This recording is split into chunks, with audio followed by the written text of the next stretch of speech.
Let's start with the topic hydrogen bonding. मैं hydrogen bonding क्यों पढ़ा रहा हूँ, क्योंकि मैंने लास्ट वाले चैप्टर में आपको 4 तरह के बॉन्ड पढ़ाए थे। यहाँ रिकैप कर लेते हैं। उसका नाम था इलेक्ट्रोवैलेंट बॉन्ड, इलेक्ट्रोवैलेंट का दूसरा नाम था आयनिक बॉन्ड, दूसरा था कोवैलेंट बॉन्ड जिसमें इलेक्ट्रॉन की शेयरिंग हुई थी, तीसरा था कोऑर्डिनेट बॉन्ड, कोऑर्डिनेट बॉन्ड का दूसरा नाम था डेटिव बॉन्ड, और चौथा बॉन्ड जो था वो मैंने पढ़ाया था आपको मेटालिक बॉन्ड। ये चारों हमारे पिछले लेक्चर में पढ़े हुए हैं, आप चाहो तो वहाँ जाके चेक कर लो। एक बॉन्ड रह गया था जिसका नाम था हाइड्रोजन बॉन्डिंग। तो हाइड्रोजन बॉन्डिंग पढ़ना शुरू करते हैं। पहले समझा देता हूँ, बाद में लिख लेना इसके बारे में। पहले समझो, एक सिंपल पॉजिटिव चार्ज और नेगेटिव चार्ज के बीच में अट्रैक्शन, पॉजिटिव और नेगेटिव तो वैसे भी एक दूसरे को अट्रैक्ट ही करते हैं ना, तो पॉजिटिव चार्ज और नेगेटिव चार्ज के बीच में सिंपल अट्रैक्शन को बोलते हैं हाइड्रोजन बॉन्डिंग। एक कंडीशन अप्लाई होती है, ये पॉजिटिव चार्ज तो होना चाहिए हाइड्रोजन के ऊपर और नेगेटिव चार्ज होना चाहिए फ्लोरीन, ऑक्सीजन या तो नाइट्रोजन के ऊपर, इन तीनों में से, क्योंकि ये तीनों मोस्ट इलेक्ट्रोनेगेटिव एलिमेंट्स में आते हैं। ठीक है, तो अब क्या करना है, हमें एग्जांपल देखना है। पहले देखते हैं हाइड्रोजन बॉन्डिंग कितने टाइप की होती है। हाइड्रोजन बॉन्डिंग एक्चुअली 2 टाइप की होती है, एक होती है इंटरमोलिकुलर हाइड्रोजन बॉन्डिंग, एक होती है इंट्रामोलिकुलर हाइड्रोजन बॉन्डिंग। तो पहले लिखेंगे इंटरमोलिकुलर, दूसरा लिखेंगे इंट्रामोलिकुलर हाइड्रोजन बॉन्डिंग। अब इंटर और इंट्रा का चक्कर क्या होता है, इंटर होता है किसी दो के बीच में और इंट्रा होता है विद इन सिंगल। ठीक है, तो इंटर का मतलब क्या होगा, किसी दो मॉलिक्यूल के बीच में अगर बॉन्ड बने तो उसे बोलेंगे इंटरमोलिकुलर हाइड्रोजन बॉन्डिंग, और एक के अंदर खुद बने उसे बोलेंगे इंट्रामोलिकुलर हाइड्रोजन बॉन्डिंग। इंटरमोलिकुलर का एग्जांपल देखते हैं। H2O या तो होता है आपका para nitrophenol, para nitrophenol. Intra का एग्जांपल देखते हैं, इसका ना एग्जांपल लिख लेते हैं और नाइट्रोफिनॉल। क्लियर। अब इन दोनों को फिनॉल के बारे में आपने ज़्यादा कभी सुना नहीं है, क्योंकि 10th क्लास तक कुछ ऐसा आता नहीं है, तो आगे के लिए आप समझने की कोशिश करें। ये है बेंजीन की रिंग। बेंजीन का फॉर्मूला क्या होता है, C6H6। ठीक है, जहाँ जहाँ ये रिंग मुड़ी हुई है ना वो कार्बन होते हैं, और कार्बन के पास वैलेंसी कितनी होती है, 4। तो कार्बन बॉन्ड कितने बनाएगा, 4। तो यहाँ पर हम ऐसे लिख देते हैं, और हर जगह पर हाइड्रोजन होता है। ये हमारा बेंजीन होता है। ठीक है, क्योंकि ये 3rd चैप्टर में पढ़ा रहा हूँ इसलिए बेंजीन एक्सप्लेन करना पड़ता है, तो इसलिए समझा रहा हूँ। हम एक्चुअली में जब बेंजीन बनाते हैं तो सिंपल ये वाला स्ट्रक्चर ड्रॉ कर लेते हैं। हाइड्रोजन तो प्रेजेंटेबल होता है कि वहाँ पे हाइड्रोजन लगाई हुआ है। ठीक है, तो अगर आप इस पोजीशन पे, यहाँ पे टॉप पोजीशन पे OH लगा दो तो उसको बोलते हैं फिनॉल। इसको क्या बोलते हैं, फिनॉल। और हमने फिनॉल बना चुके हैं। जब भी बेंजीन की रिंग पे किसी भी पोजीशन पे कुछ लगा है, उसकी साइड वाली दोनों पोजीशन को बोलते हैं ऑर्थो पोजीशन। क्या बोलते हैं, ऑर्थो पोजीशन। अगर मैं सिंपल ऐसा बेंजीन बना देता ना तो, और मैं आपसे पूछता बताओ कौन सी पोजीशन ऑर्थो पोजीशन है, तो आप डिफाइन नहीं कर सकते जब तक कोई ग्रुप ना लगा हो। ठीक है, पहले समझो, जिस पोजीशन पे, जिस कार्बन की पे कोई ग्रुप लगा हो या सब्स्टिट्यूट लगा हो, उसकी साइड वाली दोनों पोजीशन को बोलते हैं ऑर्थो पोजीशन। उससे नेक्स्ट दोनों पोजीशन को बोलते हैं मेटा पोजीशन, और जो उसकी जस्ट अपोजिट होती है उसको बोलते हैं पैरा पोजीशन। क्लियर है यहाँ तक? अच्छा, तो ऑर्थो मेटा पैरा क्लियर हो गया आपको। मैंने यहाँ पे एग्जाम्पल में लिखा है पैरा नाइट्रोफिनॉल। तो पैरा पक्का ये वाली पोजीशन होगी, तो nitro group that is NO2 group para position पे लगा होगा कि नहीं लगा होगा। अच्छा, तो स्ट्रक्चर बना लेते हैं पहले पैरा नाइट्रोफिनॉल का। मैं इसका स्ट्रक्चर बना लेता हूँ। यहाँ पे मैंने बेंजीन बनाई, बेंजीन के जस्ट ऊपर मैंने बना दिया फिनॉल, ये पूरा फिनॉल हो चुका है। ठीक है, और पैरा पोजीशन पे लगा दिया मैंने नाइट्रो ग्रुप NO2 ग्रुप। अब मैं इसको क्या करूँगा, इसे एक्सपेंड करूँगा, मतलब ऐसे कई सारे बना के दिखाता हूँ आपको। ये हो गया बेंजीन, इस वाली पोजीशन पे हो गया आपका NO negative, double bond O, और यहाँ पर आ गया आपका OH। क्लियर। फिर सिमिलर स्ट्रक्चर एक सामने बना लेते हैं। OH, benzene, N, single bond negative, double bond O। ये हो गया पैरा नाइट्रोफिनॉल। अब एक बात बताओ, ऑक्सीजन और हाइड्रोजन में ज़्यादा इलेक्ट्रोनेगेटिव कौन होता है, ये, और ये पॉजिटिव, ये नेगेटिव है। सिमिलरली अब मुझे एक बात बताओ, क्या यहाँ पे हाइड्रोजन पे पॉजिटिव चार्ज है और इस ऑक्सीजन पे नेगेटिव चार्ज है? एक पॉजिटिव चार्ज और नेगेटिव चार्ज के बीच में अट्रैक्शन तो होती है ना, और पॉजिटिव चार्ज यहाँ पर किसके ऊपर है, हाइड्रोजन पे, और नेगेटिव चार्ज किसके ऊपर है, ऑक्सीजन में, जो इन तीनों में से किसी एक के ऊपर तो आता है। तो क्या इन दोनों के बीच में अट्रैक्शन होगा? बिल्कुल होगा, और अट्रैक्शन होगा तो इस तरह के बॉन्ड को बोलेंगे हम हाइड्रोजन बॉन्डिंग। और हाइड्रोजन बॉन्डिंग भी कौन सी वाली, इंटरमॉलिक्यूलर। क्यों इंटरमॉलिक्यूलर? क्योंकि ये अपने आप में एक मॉलिक्यूल है और ये भी अपने आप में एक मॉलिक्यूल है, और दोनों के बीच में अगर बॉन्डिंग होगी तो इसे क्या बोलेंगे? Intermolecular hydrogen bonding. तो दो के बीच में इंटर, दो नेशंस के बीच में गेम होते हैं, उसे क्या बोलते हैं? International game. समझ में है? इंटरनेशनल समझ में है? ओके। नेक्स्ट आता है हमारा इंट्रामॉलिक्यूलर हाइड्रोजन बॉन्डिंग। अच्छा पानी का एग्जांपल तो देख लो पहले इसका। अब देखो, मान लो हमारे पास पानी है ऐसे, ये हमारा वाटर का स्ट्रक्चर होता है।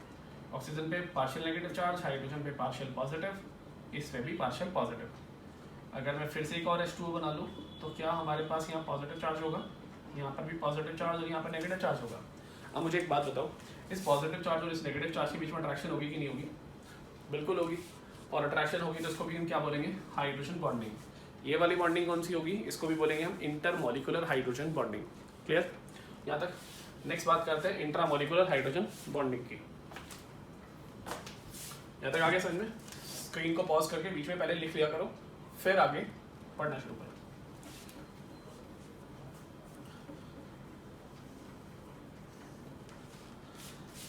तो हमारा नेक्स्ट टॉपिक है यहाँ पे इंट्रामॉलिक्यूलर हाइड्रोजन बॉन्डिंग। इसका हमने एग्जांपल लिया है ऑर्थो नाइट्रोफिनॉल। ऑर्थो पोजीशन मैंने आपको बताई थी, जहाँ पे ग्रुप लगा होता है उसकी जस्ट बगल वाली। फॉर एग्जांपल एक बात बताओ मुझे, अगर ये बेंजीन है हमारे पास और हमने ग्रुप यहाँ लगाया तो इसके साइड वाली दोनों पोजीशन क्या हो जाएंगी इस बार? ऑर्थो। उससे नेक्स्ट कौन सी हो जाएगी बेटा? मेटा। और उसकी जस्ट अपोजिट कौन सी हो जाएगी? पैरा। क्लियर है? तो यहाँ ऑर्थो नाइट्रोफिनॉल अगर आपको बनाना है तो मैं यहाँ पे बेंजीन लूंगा, बेंजीन के ऊपर लगा दूंगा OH और ऑर्थो पोजीशन पे लगा दूंगा NO negative double bond O, और फिनॉल का मैं OH ऐसे लिख देता हूँ यहाँ पे। तो ये पॉजिटिव हो गया, ये नेगेटिव हो गया, क्या इनके बीच में अट्रैक्शन आ जाएगा? ये वाला। तो ये ऑर्थो नाइट्रोफिनॉल है। ठीक है? क्लियर? अब सुनो, ये जो हाइड्रोजन बॉन्डिंग है इसमें पॉजिटिव चार्ज तो हाइड्रोजन पे और नेगेटिव चार्ज फिर से किस पे आ गया? इन तीनों में किसी एक पे।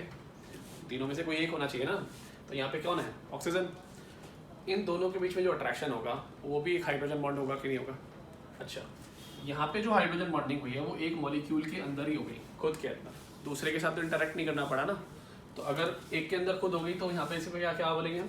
Intramolecular hydrogen bonding. ये हमारा चौथे तरह का बॉन्ड हो जाएगा। मैं इसी लिस्ट में लिख देता हूँ उसको, हाइड्रोजन बॉन्ड। तो यहाँ से आपका टाइप्स ऑफ बॉन्ड का टॉपिक बिल्कुल क्लियर हो गया। क्लियर है? चलो मैं कुछ और बातें समझाना चाहता हूँ इस बॉन्ड के रिगार्डिंग। हमें ना कुछ बातें यहाँ डिस्कस करनी है regarding covalent bond also. Coordinate bond शायद हमारा ठीक से क्लियर हो गया था, मेटेलिक बॉन्ड भी हमारा ठीक से क्लियर हो गया था। कोवेलेंट बॉन्ड को लेकर हम कुछ बातें करेंगे पहले।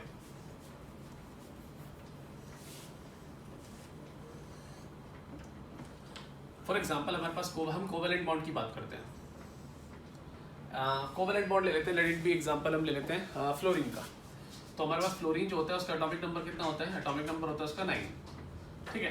फ्लोरीन का एटॉमिक नंबर कितना होता है? 9। तो इलेक्ट्रॉनिक कॉन्फ़िगरेशन हम जो उसके लिखते हैं वो 2,7 लिखते हैं। और अगर मैंने आपको 1s2 के टर्म्स में जो पढ़ाई है उसमें लिखेंगे तो कैसे लिखेंगे?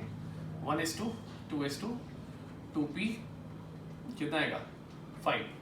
तो पहले शेल में दिख रहा है आपको 2 इलेक्ट्रॉन, सेकंड वाले के अंदर टोटल मिला के कितने आ रहे हैं? 7 इलेक्ट्रॉन। तो 1s2 2p 2s2 2p 5। ठीक है? हमें दिख रहा है आउटर मोस्ट शेल में मिला के टोटल कितने इलेक्ट्रॉन है? 7। तो कितने की कमी है बेटा इसके पास? 1 इलेक्ट्रॉन की कमी है। अब हम क्या करेंगे, 2 फ्लोरीन के एटम को ऐसे बना लेंगे, सामने सामने बनाया, और उसके वैलेंस इलेक्ट्रॉन जो होते हैं उसको साइड में बना लेंगे। कितने हो गए? 6 और एक हो गया 7। एक यहाँ पे 2 2 4 2 6 और एक 7 इलेक्ट्रॉन हमारे हो चुके हैं। आपको दिख रहा है यहाँ पे फ्लोरीन के अंदर 1 इलेक्ट्रॉन की कमी है अपना ऑक्टेट पूरा करने के लिए। तो हम यहाँ क्या करेंगे, ये फ्लोरीन अपना इलेक्ट्रॉन यहाँ डालेगा, ये इलेक्ट्रॉन यहाँ डालेगा। क्या फ्लोरीन और फ्लोरीन के बीच में एक बॉन्ड बन जाएगा? इस बॉन्ड को बोलते हैं कोवेलेंट बॉन्ड। क्या बोलते हैं? Covalent bond. दूसरी बात, ये जो आउटर मोस्ट शेल का रिप्रेजेंटेशन जिस तरीके से मैंने किया है यहाँ पे, इसको बोलते हैं लेविस स्ट्रक्चर। क्या बोलते हैं? Lewis structure. आपको शायद 10th क्लास में पढ़ाया गया होगा। ये लेविस डॉट स्ट्रक्चर होता है जिसमें हम वैलेंस इलेक्ट्रॉन को सिर्फ नोटिफाई करते हैं। ठीक है? तो यहाँ पे हमारे पास फ्लोरीन के बीच में एक इलेक्ट्रॉन का पेयर शेयर हो रहा है कि नहीं हो रहा? अब देखो, ये फ्लोरीन मानेगा दोनों इलेक्ट्रॉन मेरे, ये फ्लोरीन मानेगा दोनों इलेक्ट्रॉन मेरे। ठीक है? दोनों खुश अपनी जगह। दोनों के पास आउटर मोस्ट में पहले से 6 पड़े हुए थे, साइड में बना रखे थे ना, 6 इलेक्ट्रॉन पड़े हुए थे, 2 और मान लिए इसने मेरे हो गए। तो ये मान के बैठेगा मेरा ये ऑक्टेट पूरा हो गया है, ये भी सेटिस्फाई हो जाएगा। अरे क्लियर? अब सुनो, क्या मैं इस स्ट्रक्चर को ऐसे बना सकता था कि ये मान लो एक फ्लोरीन का न्यूक्लियस है और ये फ्लोरीन है और इनका थोड़ा सा पार्ट, इलेक्ट्रॉनिक पार्ट, एक दूसरे को ओवरलैप कर चुका है। ये वाला जो रीजन होगा वो बॉन्ड वाला रीजन होगा, और इस बॉन्ड में कितने बॉन्ड बन रहे हैं? Single bond. फ्लोरीन, फ्लोरीन को भैया आप ऐसे तो बनाते हो, सिंगल F। अगर इसकी जगह मान लो ऑक्सीजन होता तो ऑक्सीजन का एटॉमिक नंबर कितना होता है? 8। इसकी इलेक्ट्रॉनिक कॉन्फ़िगरेशन आप लिखते हैं 2,6। 2,6 का मतलब कि आउटर मोस्ट शेल में 2 इलेक्ट्रॉन की कमी है, और 2 इलेक्ट्रॉन की कमी है तो होना क्या वाला है? यहाँ पे ऑक्सीजन ऑक्सीजन के बीच में 2 बॉन्ड्स को शेयर कर लो, 2 इलेक्ट्रॉन्स का पेयर को शेयर कर लो। एक ऑक्सीजन ने दिया तो एक उस वाले से ले लिया। आज लिख लिया विद दिस। सिंपल रूल होता है कोवेलेंट बॉन्ड का, जितने इलेक्ट्रॉन दोगे उतना ही वापस मिलेगा। फ्लोरीन ने एक दिया तो उसको एक वापस मिल गया, क्योंकि उसको चाहिए भी एक ही था। ऑक्सीजन को कितना चाहिए बेटा? 2 चाहिए तो 2 डालेगा तो 2 वापस मिल जाएंगे, तो हुआ क्या? डबल बॉन्ड आ गया। क्लियर? अगर मैं यहाँ पे फ्लोरीन का स्ट्रक्चर बनाऊँ तो कुछ ऐसा स्ट्रक्चर बन सकता है। मान लो ये 2 न्यूक्लियस हो गए और ये 2 इलेक्ट्रॉनिक क्लाउड हैं जो हल्का सा ओवरलैप कर रहे हैं एक दूसरे से। समझ आ रहा है? ड्राइंग थोड़ी सी सही है।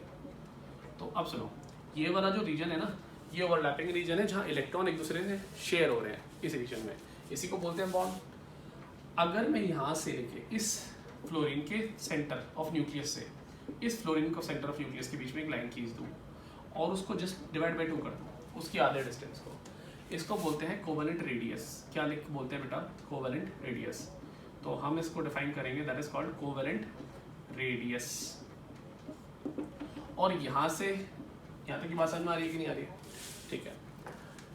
इन दोनों के बीच की ये जो डिस्टेंस होती है इसी को बोलते हैं बॉन्ड लेंथ। क्या बोलते हैं?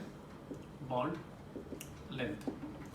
मुझे कोई बताएगा कि सोच के देखो, ये बॉन्ड लेंथ हम कैसे डिफाइन करेंगे कि 2 एटम कितनी दूरी पर रहना एक दूसरे के साथ पसंद करेंगे? समझो इसके बारे में। एक ग्राफ होता है एनर्जी और डिस्टेंस का। मैं इस तरफ तो लिखूंगा एनर्जी, वैसे तो एक्चुअली में पोटेंशियल एनर्जी होती है, लेकिन अभी बस एनर्जी के टर्म्स में लिखो आप। ये एनर्जी हो गया और ये हो गया डिस्टेंस। डिस्टेंस भी कौन सा? ये है इंटर एटॉमिक डिस्टेंस, 2 एटम के बीच का distance, inter atomic distance. Clear है? तो अगर कुछ वर्डिंग्स या स्पेलिंग में डाउट लगे तो वर्ड को पहले ढंग से सुन के तब लिख लिया करना नोट्स में अपने। ठीक है? अब सुनो, होता क्या है, एक पॉजिटिव चार्ज के पास आए, सिस्टम अनस्टेबल हो जाता है, और अनस्टेबल सिस्टम की एनर्जी बढ़ जाती है। सिमिलरली अगर नेगेटिव चार्ज के पास आए तो फिर से सिस्टम अनस्टेबल हो जाता है और सिस्टम की एनर्जी बढ़ जाती है। अगर एक पॉजिटिव चार्ज इस बार नेगेटिव चार्ज के पास आएगा तो क्या वो एक दूसरे को कैंसिल करेंगे? सिस्टम को न्यूट्रल कर देंगे।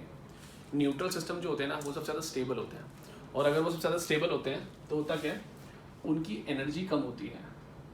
एनर्जी और स्टेबिलिटी एक दूसरे के इनवर्सली प्रोपोर्शनल है। तुम इसको कैसे याद रख सकते हो? कभी घर पे दूध उबाला है तो जितनी ज़्यादा गैस चलाते रहोगे, जितनी एनर्जी दूध में डालोगे, क्या दूध अनस्टेबल हो जाएगा, बाहर भागेगा? और अगर दूध बाहर भाग रहा होगा तो हम क्या कर रहे हैं? एनर्जी दिए जा रहे हैं, एनर्जी बढ़ा रहे हैं, तो स्टेबिलिटी क्या हो रही है उसकी? कम, भाग रहा है। ठीक है? और अगर हम गैस बंद कर देंगे तो उसकी एनर्जी कम हो जाएगी और स्टेबिलिटी वो वापस स्टेबल हो जाएगा अपनी जगह पे।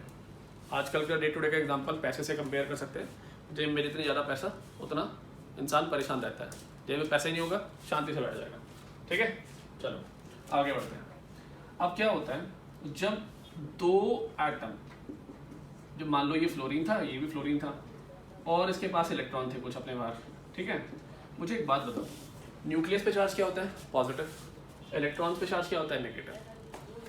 ये न्यूक्लियस इसके इलेक्ट्रॉन को अट्रैक्ट करेगा कि नहीं करेगा?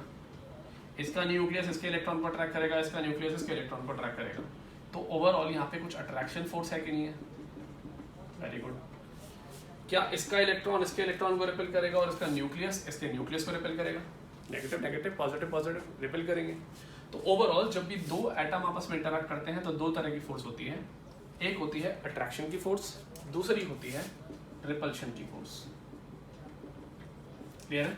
एक होती है अट्रैक्शन की फोर्स, दूसरी होती है रिपल्शन की फोर्स। अब मेरी बात ध्यान से सुनना, मैं आपको बता चुका हूँ, अगर रिपल्शन हुआ तो सिमिलर चार्जेस के बीच में होता है तो सिस्टम की एनर्जी बढ़ जाती है, और एनर्जी बढ़ जाती है तो स्टेबिलिटी क्या हो जाएगी? कम। इनवर्स है ना रिलेशन। अच्छा, अगर यहाँ पे एक पॉजिटिव चार्ज है और एक नेगेटिव चार्ज है, अगर पॉजिटिव नेगेटिव चार्ज पास में आएंगे सिस्टम न्यूट्रल हो जाएगा, सिस्टम की एनर्जी कम हो जाएगी तो स्टेबिलिटी ज़्यादा हो जाएगी। एनर्जी कम, स्टेबिलिटी ज़्यादा। अब समझो मेरी बात। हुआ क्या, मैंने एक ऐसा ग्राफ ड्रॉ करने की कोशिश की जिस वाले मैंने इसकी वाई एक्सिस पे ले लिया मैंने एनर्जी को, और इस एक्स एक्सिस पे ले लिया मैंने डी, दैट इज डिस्टेंस, दो एटम्स के बीच में डिस्टेंस को। एक एटम को उठा के मैंने बिल्कुल ओरिजिन पे फिक्स कर दिया। क्या कर दिया मैंने? फिक्स, समझ रहे हो ना? मैंने इसको उठा के इस जगह पे फिक्स कर दिया और इसको बिल्कुल नहीं लाया, और दूसरे एटम को इन्फिनिटी दूरी से, इनफाइनाइट दूरी से इसके पास लाने की कोशिश करता हूँ। मैं इस फ्लोरीन को एटम को उठा के इन्फिनिटी से पास लाता हूँ। एक बात याद रखिए, जब दो एलिमेंट्स या दो एटम्स सिमिलर एलिमेंट के या अलग अलग एलिमेंट्स के भी इनफाइनाइट दूरी पर होते हैं, तो ये देखो, ये दोनों मिलके बना तो एक ही सिस्टम रहे ना, और ये दोनों सिस्टम मिलके बना रहे हैं। इस सिस्टम की फिलहाल एनर्जी टेंड्स टू जीरो होती है, बिल्कुल जीरो के बराबर, ठीक है? तो ये एक्सिस पे अगर मैं एनर्जी इस वाले ले रहा हूँ तो इस वाली लाइन पे एनर्जी जीरो होगी, इसके नीचे नेगेटिव होगी और इसके ऊपर पॉजिटिव होगी। इधर तो पढ़ा ही है ना? नहीं पढ़ा 50 बादाम खाओ रोज, ठीक है? सब सही आ जाएगा। आप सुनो ध्यान से। तो यहाँ पर क्या होगा, आपने क्या करना है, एक एटम को तो आपने फिक्स कर दिया ओरिजिन पे, दूसरे एटम को इनफाइनाइट दूरी से पास में लेके आओ। उसकी एनर्जी लगभग किसके बराबर थी? जीरो के बराबर, क्योंकि दोनों का आपस में कोई इंटरेक्शन ही नहीं था, और जब इंटरेक्शन नहीं होता तो एनर्जी जीरो हो जाती है, ठीक है? अब होता क्या है, अब आप दूसरे एटम को उठा के इसके पास ला रहे हैं। ऑब्वियस सी बात है, जब ये इसके पास आएगा तो दो तरह की फोर्स लगेंगी, अट्रैक्शन की लगेगी या तो रिपल्शन की लगेगी। स्टार्टिंग में जब आप इसको उसके इस वाले एलिमेंट को, इस वाले एटम को इसके पास लेके आओगे तो होगा क्या, स्टार्टिंग में अट्रैक्टिव फोर्स डोमिनेंट होती है, ज्यादा हो जाती है रिपल्शन फोर्स से। अट्रैक्शन ज्यादा होती है किससे? रिपल्शन से। और अगर अट्रैक्शन फोर्स हुई तो क्या चार्जेस अपोजिट ज्यादा एक्टिव थे? अगर अट्रैक्शन हुई तो नेगेटिव चार्ज पॉजिटिव चार्ज के पास आ रहा होगा, और पास आ रहा होगा तो सिस्टम क्या हो रहा होगा? न्यूट्रल। और अगर सिस्टम न्यूट्रल हो रहा होगा तो ओवरऑल सिस्टम की एनर्जी क्या हो जाएगी? कम, और स्टेबिलिटी ज़्यादा। आया कि नहीं आया समझ में? तो अगर अट्रैक्शन ज़्यादा हुआ, रिपल्शन कम हुआ, तो सिस्टम की एनर्जी क्या हो जाएगी? एनर्जी कम और स्टेबिलिटी ज़्यादा। पहले ही एनर्जी दोनों को मिला के कहाँ थी? जीरो पे, ऊपर से और कम होने लगी तो क्या नेगेटिव में पहुँच जाएगी? तो होता क्या है, ग्राफ यहाँ से स्टार्ट होता है, जितना पास लेके आता रहता हूँ, लाता रहता हूँ, उतना सिस्टम की एनर्जी नेगेटिव में पहुँच जाती है। एक लेवल तक ना ये बहुत ज़्यादा नेगेटिव में पहुँचती है। उसके बाद होता क्या है, दोनों के न्यूक्लियस ना आमने सामने आ जाते हैं और इलेक्ट्रॉन भी आमने सामने आ जाते हैं। उस टाइम पे रिपल्शन की जो फोर्स होती है ना, वो अट्रैक्शन की फोर्स को डोमिनेट कर जाती है। तो उस टाइम रिपल्शन की फोर्स क्या करेगी? अट्रैक्शन की फोर्स को डोमिनेट करेगी। और अगर अट्रैक्शन की फोर्स को डोमिनेट वो कर गई तो और पास लाने की कोशिश की तो दोनों के बीच में एनर्जी बढ़ना शुरू हो जाएगी, बढ़ना शुरू हो जाएगी, बढ़ना शुरू हो जाएगी, बढ़ना शुरू हो जाएगी। इतना पास लाते लाते बहुत ऐसे चली जाएगी। देखो इस एक्सिस पे कभी टच नहीं करेगी ये, बस बढ़ती चली जाएगी, इनफाइनाइट बढ़ जाएगी, बहुत पास लाए तो, ठीक है? इसके बेसिस पे nuclear bomb, that is hydrogen bomb भी बनता है। जब दो हाइड्रोजन के एटम्स को पास लाते हैं, फ्यूज करते हैं, तो एनर्जी एक एटम को मैं यहाँ फिक्स करूंगा, दूसरे हाइड्रोजन एटम को पास लाऊंगा, और एक का न्यूक्लियर जब दूसरे के न्यूक्लियर से मिल जाएगा तो होगा क्या? Energy infinite. हाइड्रोजन बॉम्ब के अंदर यही होता है, दो हाइड्रोजन के एटम्स को मिला के हीलियम बना देते हैं। क्लियर है? अब सुनो, मुझे एक बात बताओ, दो लोग कितनी दूरी पर रहना पसंद करेंगे? दो दोस्त भी कितनी दूरी पर रहना पसंद करेंगे? जब तक उनके बीच में ज़्यादा, सबसे ज़्यादा स्टेबिलिटी हो, उतनी ना ज़्यादा दूर जाएंगे ना ज़्यादा पास आएंगे, उतनी दूर पर रहना पसंद करेंगे जहाँ पर स्टेबिलिटी मैक्सिमम हो। और स्टेबिलिटी जहाँ मैक्सिमम होगी वहाँ एनर्जी क्या होगी? मिनिमम होगी कि नहीं होगी? ये दो एलिमेंट थे, एक दूसरे से इंटरेक्ट कर रहे थे, स्टार्टिंग में बड़ा प्यार दिखाया इन दोनों ने, देखो पास पास आते चले गए। हुआ क्या, एक टाइम के बाद इन्हें लगा इस पॉइंट के बाद और ज़्यादा क्लोज गए ना तो दिक्कत हो जाएगी, एनर्जी बढ़नी शुरू हो गई, दुश्मनी बढ़नी शुरू हो गई। तो ये जो गैप है ना, ये दोनों चाहेंगे हम इतनी दूरी पर ही रहें। इस डिस्टेंस को, यहाँ से लेके यहाँ तक के डिस्टेंस को बोलते हैं बेटा बॉन्ड लेंथ। क्या बोलते हैं? Bond length. वो लेंथ जितनी दूरी पर दो एटम्स एक दूसरे के साथ रहना पसंद करें, दैट्स इट। ना इससे ज़्यादा ना इससे कम। तो ये वाला बॉन्ड पैरामीटर आपको समझ में आया? बॉन्ड लेंथ का जो हाफ होता है उसको क्या बोलते हैं? ये हमारा डिस्टेंस यहाँ से यहाँ तक बॉन्ड लेंथ था ना, और बॉन्ड लेंथ का जो हाफ था उसी को हमने क्या बोला? उसको बोला हमने covalent radius. Are we clear with this? Okay, अगले टॉपिक पर चलते हैं। मैं कुछ बातें आपको इलेक्ट्रोवैलेंट बॉन्ड और कोवेलेंट बॉन्ड के बारे में और समझाना चाहूँगा। वे हैं तो वैसे out of the NCERT syllabus, लेकिन आपको समझना इस वक्त बहुत ज़रूरी है क्योंकि आगे जाके बहुत जगह क्वेश्चन आ सकते हैं, ठीक है? चलो,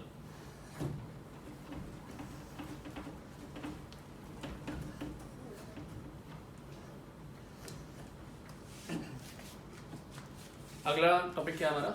देखो, हम एक टॉपिक लिखेंगे, percentage of covalent character in ionic bond. ये टॉपिक है, पहले टॉपिक लिख लो और फिर समझने की कोशिश करो। होता क्या है, आपने आयनिक बॉन्ड का बेस्ट एग्जाम्पल आज तक क्या पढ़ा है, NaCl, जिसमें सोडियम होता है, क्लोरीन होता है। सोडियम का टॉपिक नंबर होता है 11 और क्लोरीन का होता है 17। इसका कितना हुआ 11। आप इसको ऐसे लिख सकते हो 2,8,1 और इसको लिख सकते हो 2,8,7, ऐसे लिखते हैं ना। तो क्लोरीन के आउटर मोशन में एक इलेक्ट्रॉन कम है, अगर ये एक इलेक्ट्रॉन ले ले तो 8 इलेक्ट्रॉन हो जाएंगे, तो इसका ऑक्टेट कंप्लीट हो जाएगा। सोडियम के पास एक इलेक्ट्रॉन ज़्यादा है, अगर वो इलेक्ट्रॉन छोड़ दे तो आउटर मोस्ट में 8 रह जाएंगे, तो क्यों परेशान हो बेचारे बार बार, अपना इलेक्ट्रॉन उठा के इसको दे देगा, काम खत्म। दिया भी है उसने पहले, ठीक है। तो इसने इलेक्ट्रॉन इसको दिया, देने के बाद इस पे चार्ज आ जाएगा बेटा पॉजिटिव और इस पे चार्ज आ जाएगा नेगेटिव। यही आपने इलेक्ट्रोवैलेंट बॉन्ड या आयनिक बॉन्ड में पढ़ा था कि नहीं पढ़ा था? चलो, तो the complete transfer of electron, the complete transfer of electron from one atom to another is called what, is called electrovalent bond या तो आयनिक बॉन्ड। अब हुआ क्या, एक इलेक्ट्रॉन देने के बाद ये रोने लग गया, सोडियम कहता है भाई मेरा इलेक्ट्रॉन चला गया, क्या करूं मैं। सिमिलरली क्लोरीन खुश हो गया, भाई एक्स्ट्रा इलेक्ट्रॉन आ गया मेरे पास।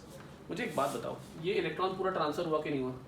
इस बॉन्ड को बोलते हैं आयनिक बॉन्ड, आपने भी यही पढ़ा हुआ है। आगे बताओ, क्या ये रोएगा तो अपने इलेक्ट्रॉन इस, ये क्या है चारों तरफ, ये तो इलेक्ट्रॉनिक क्लाउड है ना, इलेक्ट्रॉनिक क्लाउड। और इलेक्ट्रॉनिक क्लाउड पे चार्ज क्या होता है बेटा, नेगेटिव। ये कैटायन है और ये एनायन है। जिस पे चार्ज पॉजिटिव होता है, जो इलेक्ट्रॉन लॉस करता है वो क्या बनाता है, कैटायन, और जो लेता है इलेक्ट्रॉन वो एनायन बनाता है। तो ये हो गया हमारा एनायन और ये हो गया हमारा कैटायन। क्लियर? अब मुझे एक बात बताओ, ये पॉजिटिव चार्ज वाला इस इलेक्ट्रॉन क्लाउड की तरफ थोड़ा अट्रैक्शन नहीं लगाएगा क्या? भाई ले तो गया तो प्लीज थोड़ा सा दे दो, थोड़ा सा, ठीक है। ये क्या करेगा, ये इसको उठा के इलेक्ट्रॉन इस पर अट्रैक्शन लगाएगा इलेक्ट्रॉनिक क्लाउड पे, और अगर इस पे अट्रैक्शन लगाएगा तो क्या इलेक्ट्रॉनिक क्लाउड को थोड़ा सा अपनी तरफ बेंड कर लेगा कि नहीं कर लेगा? अब ध्यान से सुनना मेरी बात को। इस कैटायन की वो पावर जिससे वो एनायन के इलेक्ट्रॉनिक क्लाउड को अपनी तरफ अट्रैक्ट कर पाए, इस पावर को बोलते हैं पोलराइजिंग पावर। क्या बोलते हैं? Polarising power. तो अगर आपको डेफिनेशन लिखनी पड़े व्हाट इज पोलराइजिंग पावर, तो क्या लिखेंगे? The ability of cation to attract the electronic cloud of anion is called polarising power. Clear है? ठीक है। मुझे एक बात बताओ, इस कैटायन का साइज जितना छोटा होगा उतनी पोलराइजिंग पावर ज्यादा होगी या कम होगी? जिसका साइज जितना छोटा उसका न्यूक्लियस, ये मान लो, देखो समझने की कोशिश करो, हमारे पास दो तरह के कैटायन है, मान लो एक ये है और एक ये है। ये छोटे साइज का है, मान लो ये हमारे पास हो गया Na पॉजिटिव और ये हो गया Mg+2, ठीक है। उल्टा कर दिया मैंने, Mg+2 का साइज छोटा होता है और Na+ का थोड़ा बड़ा होता है, ठीक है। अब चलो, एक छोटे साइज का कैटायन है और एक बड़े साइज का कैटायन है। अगर मैं बीच में इलेक्ट्रॉन डाल दूं तो बताओ ज़्यादा अट्रैक्शन इस इलेक्ट्रॉन पे इन दोनों में से कौन लगाएगा? हमेशा छोटे साइज वाला ज़्यादा अट्रैक्शन लगाता है। छोटे साइज वाला ज़्यादा अट्रैक्शन क्यों लगाएगा? क्योंकि उसका न्यूक्लियस के चारों तरफ जो इलेक्ट्रॉनिक क्लाउड है ना बहुत कम है, तो उसका न्यूक्लियस ज़्यादा एक्सपोज्ड है। क्या है? ज़्यादा एक्सपोज्ड। तो जितना कैटायन का साइज छोटा उतनी पोलराइजिंग पावर ज़्यादा होगी कि नहीं होगी? ध्यान से समझना। तो साइज ऑफ कैटायन जितना छोटा होता है उसकी पोलराइजिंग पावर उतनी ज़्यादा होती है। उसकी पोलराइजिंग पावर क्या होती है? उतनी ज़्यादा होती है। क्लियर है? यहाँ तक पोलराइजिंग पावर पार्ट कर पढ़ के छोड़ दो, आगे बढ़ते हैं। अब इसने तो खींचना चाहा इसकी तरफ इलेक्ट्रॉनिक क्लाउड को, क्या उसके इलेक्ट्रॉनिक क्लाउड ने भी खींचना चाहा इसकी तरफ? जिस ईज के साथ, ईज मतलब ये वाली स्पेलिंग EASE, जिस ईज के साथ, जितनी आसानी के साथ ये इलेक्ट्रॉनिक क्लाउड इसकी तरफ शिफ्ट होना चाहता है, इसको बोलते हैं पोलराइजेबिलिटी। ठीक है, तो मैं यहाँ लिख देता हूँ पोलराइजेबिलिटी, इसको बोलते हैं पोलराइजेबिलिटी। क्लियर हुआ? तो ये है पोलराइजिंग पावर और ये है खींचने की पावर को क्या बोलते हैं बेटा? पोलराइजेबिलिटी। ठीक है। अब मुझे एक बात बताओ, जितना एनायनिक क्लाउड, अब यहाँ पॉजिटिव की जगह ये एनायन मान लेते, कोई दोनों के दोनों एक एनायन है, जितना साइज बड़ा होगा उतना आसानी से किसी पॉजिटिव चार्ज की तरफ शिफ्ट हो जाएगा। भाई जितना साइज बड़ा होगा एनायन का, क्या उतनी आसानी से अपने क्लाउड को डोनेट कर देगा, दूसरी तरफ खिंचवा देगा वो? बिल्कुल। तो पोलराइजेबिलिटी जो होती है वो साइज ऑफ एनायन की डिपेंड करती है। तो साइज ऑफ एनायन जितना ज़्यादा होगा उतनी पोलराइजेबिलिटी ज़्यादा होगी, और अगर वो ज़्यादा होगी पोलराइजेबिलिटी तो क्या वो एक दूसरे के डायरेक्टली प्रोपोर्शनल हुए? ये ज़्यादा तो ये भी ज़्यादा, जितना एनायन का साइज ज़्यादा उतनी पोलराइजेबिलिटी भी ज़्यादा।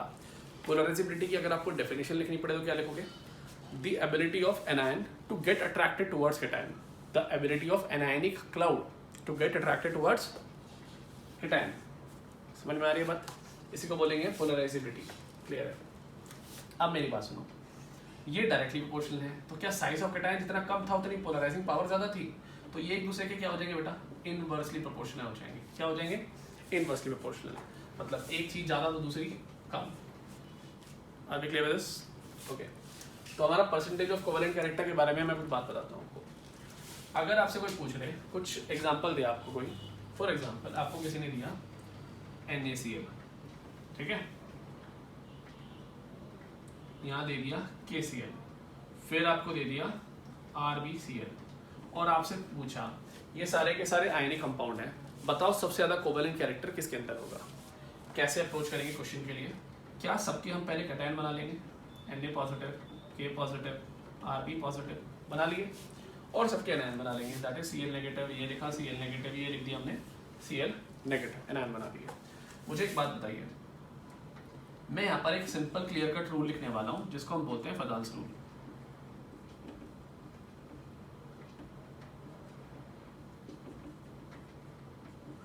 फदाल्स रूल क्या बोलता है? जो परसेंटेज ऑफ कोवेलेंट कैरेक्टर है ना, CC का मतलब है कोवेलेंट कैरेक्टर, ठीक है, तो परसेंटेज ऑफ कोवेलेंट कैरेक्टर जो है ना वो डायरेक्टली प्रोपोर्शनल होता है चार्ज के। किसके? चार्ज के। अब आप पूछोगे चार्ज किस पे, कैटायन पे या एनायन पे?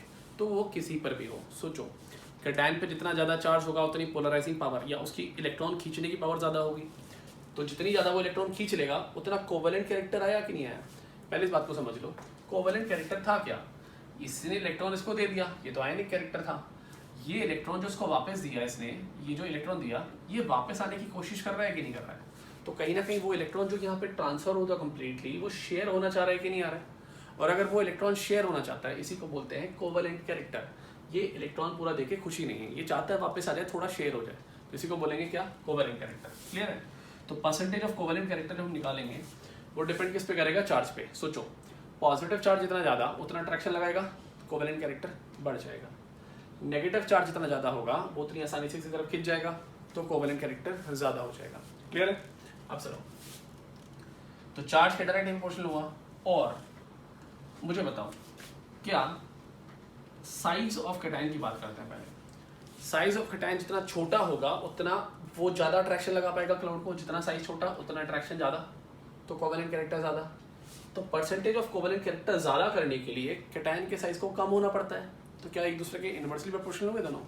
तो हम साइज ऑफ कैटायन को लिख देंगे नीचे, ये वो हमारा साइज ऑफ कैटायन, और साइज ऑफ एनायन जितना ज़्यादा था उतनी आसानी से इलेक्ट्रॉनिक क्लाउड इधर शिफ्ट हुआ था, तो वहाँ पर हमारा परसेंटेज ऑफ कोवेलेंट कैरेक्टर ज़्यादा आ गया था। तो मैं ऊपर लिख दूंगा यहाँ पे साइज ऑफ एनायन। क्लियर है? तो परसेंटेज ऑफ कोवेलेंट कैरेक्टर जो होता है वो डायरेक्टली प्रोपोर्शनल होता है चार्ज के, और इनटू क्या लिख देंगे यहाँ पे? साइज ऑफ एनायन अपॉन में साइज ऑफ कैटायन। क्लियर है? इससे हम इस क्वेश्चन को सॉल्व करने की कोशिश करेंगे। ये तीनों हमारे क्या है बेटा? एनायन। एनायन का साइज क्या तीनों का सेम है? क्योंकि कॉमन एनायन है तीनों के अंदर, तो इससे तो कोई फर्क पड़ेगा नहीं, छोड़ दो। इसकी बात करते हैं। आपने इतनी बात तो पढ़ी हुई है कि डाउन द ग्रुप हम जब जाते हैं तो साइज बढ़ जाता है। इसका साइज सबसे छोटा होगा, उससे साइज इससे बड़ा, उसका साइज उससे बड़ा, तो साइज सबसे बड़ा कैटायन का किसका है? Rb पॉजिटिव का। क्लियर है? और हम ये जो पॉजिटिव चार्ज वाला था उसको क्या बोलते हैं? कैटायन बोलते हैं। ये कैटायन है। सोचो, जितना ज़्यादा कैटायन का साइज होगा क्या परसेंटेज ऑफ कोवेलेंट कैरेक्टर उतना कम हो जाएगा? मुझे बताओ, क्या ये वाले केस में कोवेलेंट कैरेक्टर सबसे कम और सबसे ज़्यादा किस में होगा? ऊपर वाले में। तो ऑर्डर क्या आ जाएगा इसका? कुछ ऐसे ऑर्डर आ जाएगा, NaCl में सबसे ज़्यादा कोवेलेंट कैरेक्टर, फिर KCl आ जाएगा, फिर RbCl आ जाएगा। आई होप समझ में आ चुका है। कुछ ऐसे क्वेश्चन और ट्राई करना। अगले क्वेश्चन जो आप खुद ट्राई करेंगे, एग्जाम्पल में दे देता हूँ, इसमें आप कैटायन को कांस्टेंट रखना और एनायन को बदल देना। कैसे? अगर आपने यहाँ लिख दिया NaCl, फिर लिख देना NaBr, फिर लिख देना NaI, और उसमें निकाल के दिखाना परसेंटेज ऑफ कोवेलेंट कैरेक्टर। ये खुद सॉल्व करना, ठीक है। गुड, अगले टॉपिक पे आते हैं। अब मुझे एक बात बताओ, उसके अंदर क्या आयनिक बॉन्ड के अंदर आपने कोवेलेंट कैरेक्टर देखा? ऐसे ही ना कोवेलेंट बॉन्ड के अंदर भी आयनिक कैरेक्टर होता है। कौन सा कैरेक्टर होता है? आयनिक। हम उसको नेक्स्ट टॉपिक में देखते हैं, ठीक है। क्या होता है?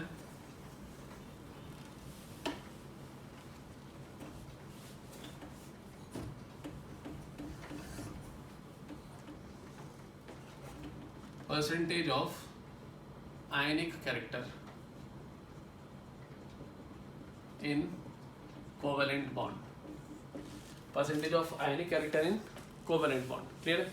अब सुनो, कोवेलेंट बॉन्ड में आयनिक कैरेक्टर कैसे आ गया? फॉर एग्जाम्पल देखो, अगर हमारे पास एक हाइड्रोजन है, यहाँ पर भी हाइड्रोजन है, हमें पता है कि इस हाइड्रोजन के पास ना एक एक इलेक्ट्रॉन होते हैं, और होते हैं तो वो एक दूसरे से क्या कर लेते हैं? शेयरिंग करते हैं। इसने इलेक्ट्रॉन यहाँ डाला, इसने इलेक्ट्रॉन यहाँ डाला, क्या इन दोनों के बीच में कोवेलेंट बॉन्ड आ गया? ये दोनों इलेक्ट्रॉन वाला आ गया।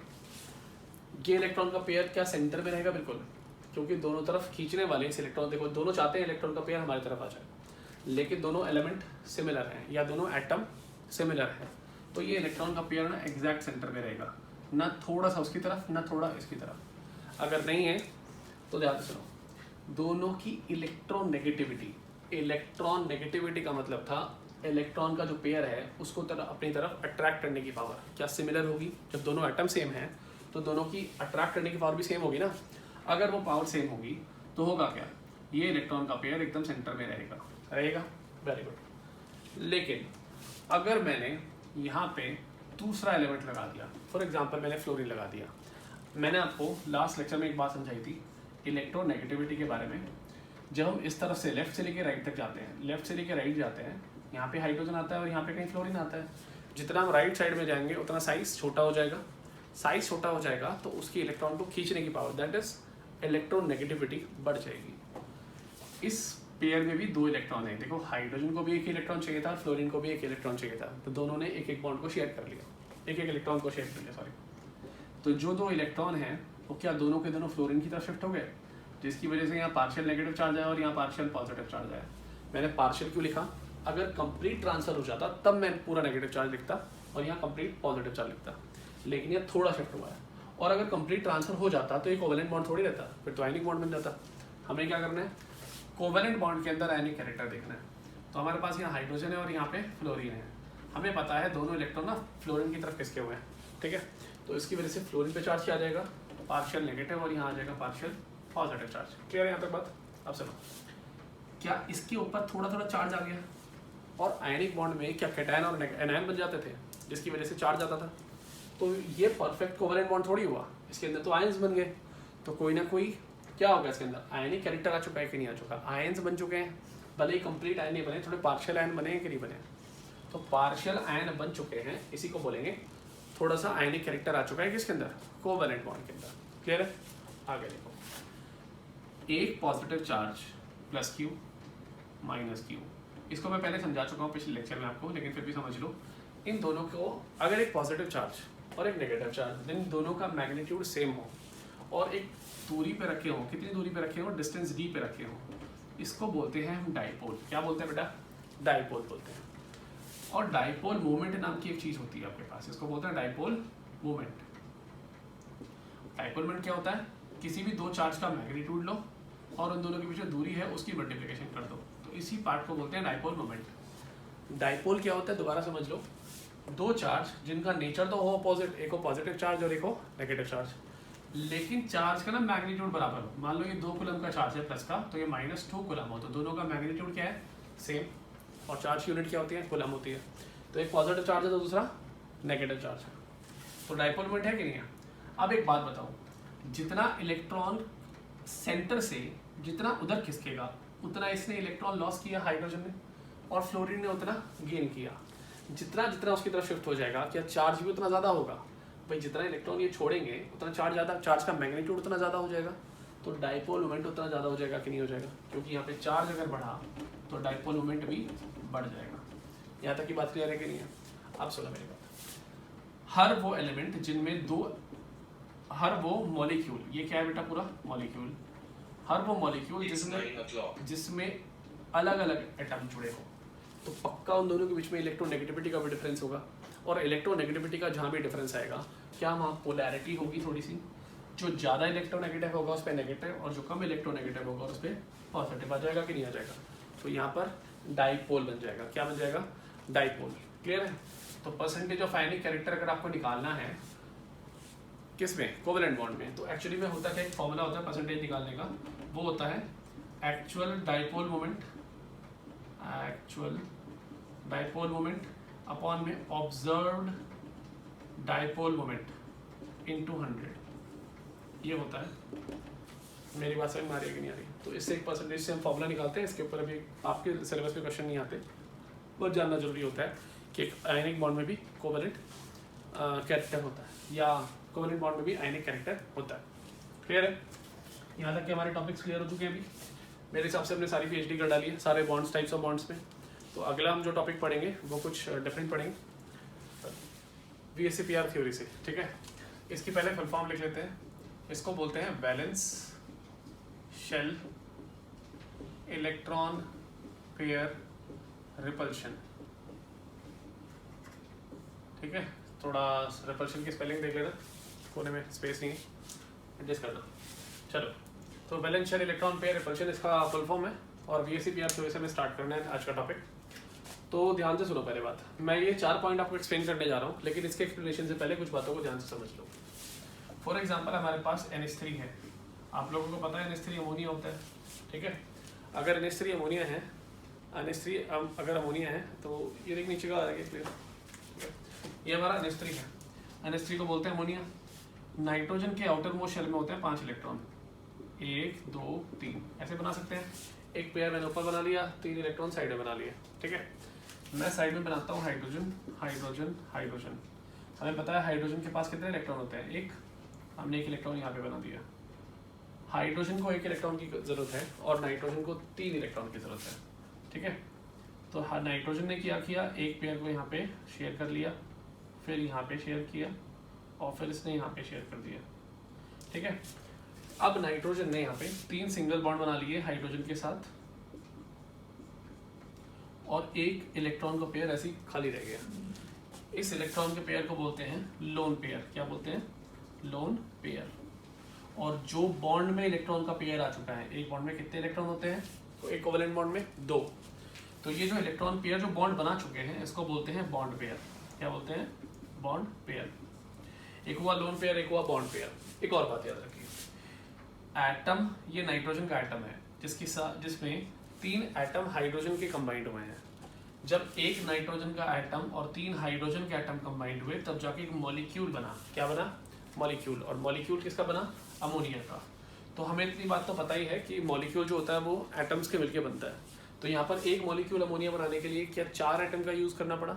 1 एटम हुआ नाइट्रोजन का और 3 एटम हुए हाइड्रोजन के। इसमें जो इलेक्ट्रॉन का पेयर कहीं बॉन्ड नहीं बना पाएगा उसको हम बोलेंगे लोन पेयर, और जो बॉन्ड बना चुका होगा हम उसको बोलेंगे क्या? Bond pair. क्लियर है? नेक्स्ट, अब क्या करना है, ध्यान से समझो। ये जो इकलौता एलिमेंट होता है ना पूरे मॉलिक्यूल में, जो इकलौता होता है सिंगल वन, उसको बोलते हैं सेंट्रल मेटल एटम। क्या बोलते हैं बेटा? Central metal atom.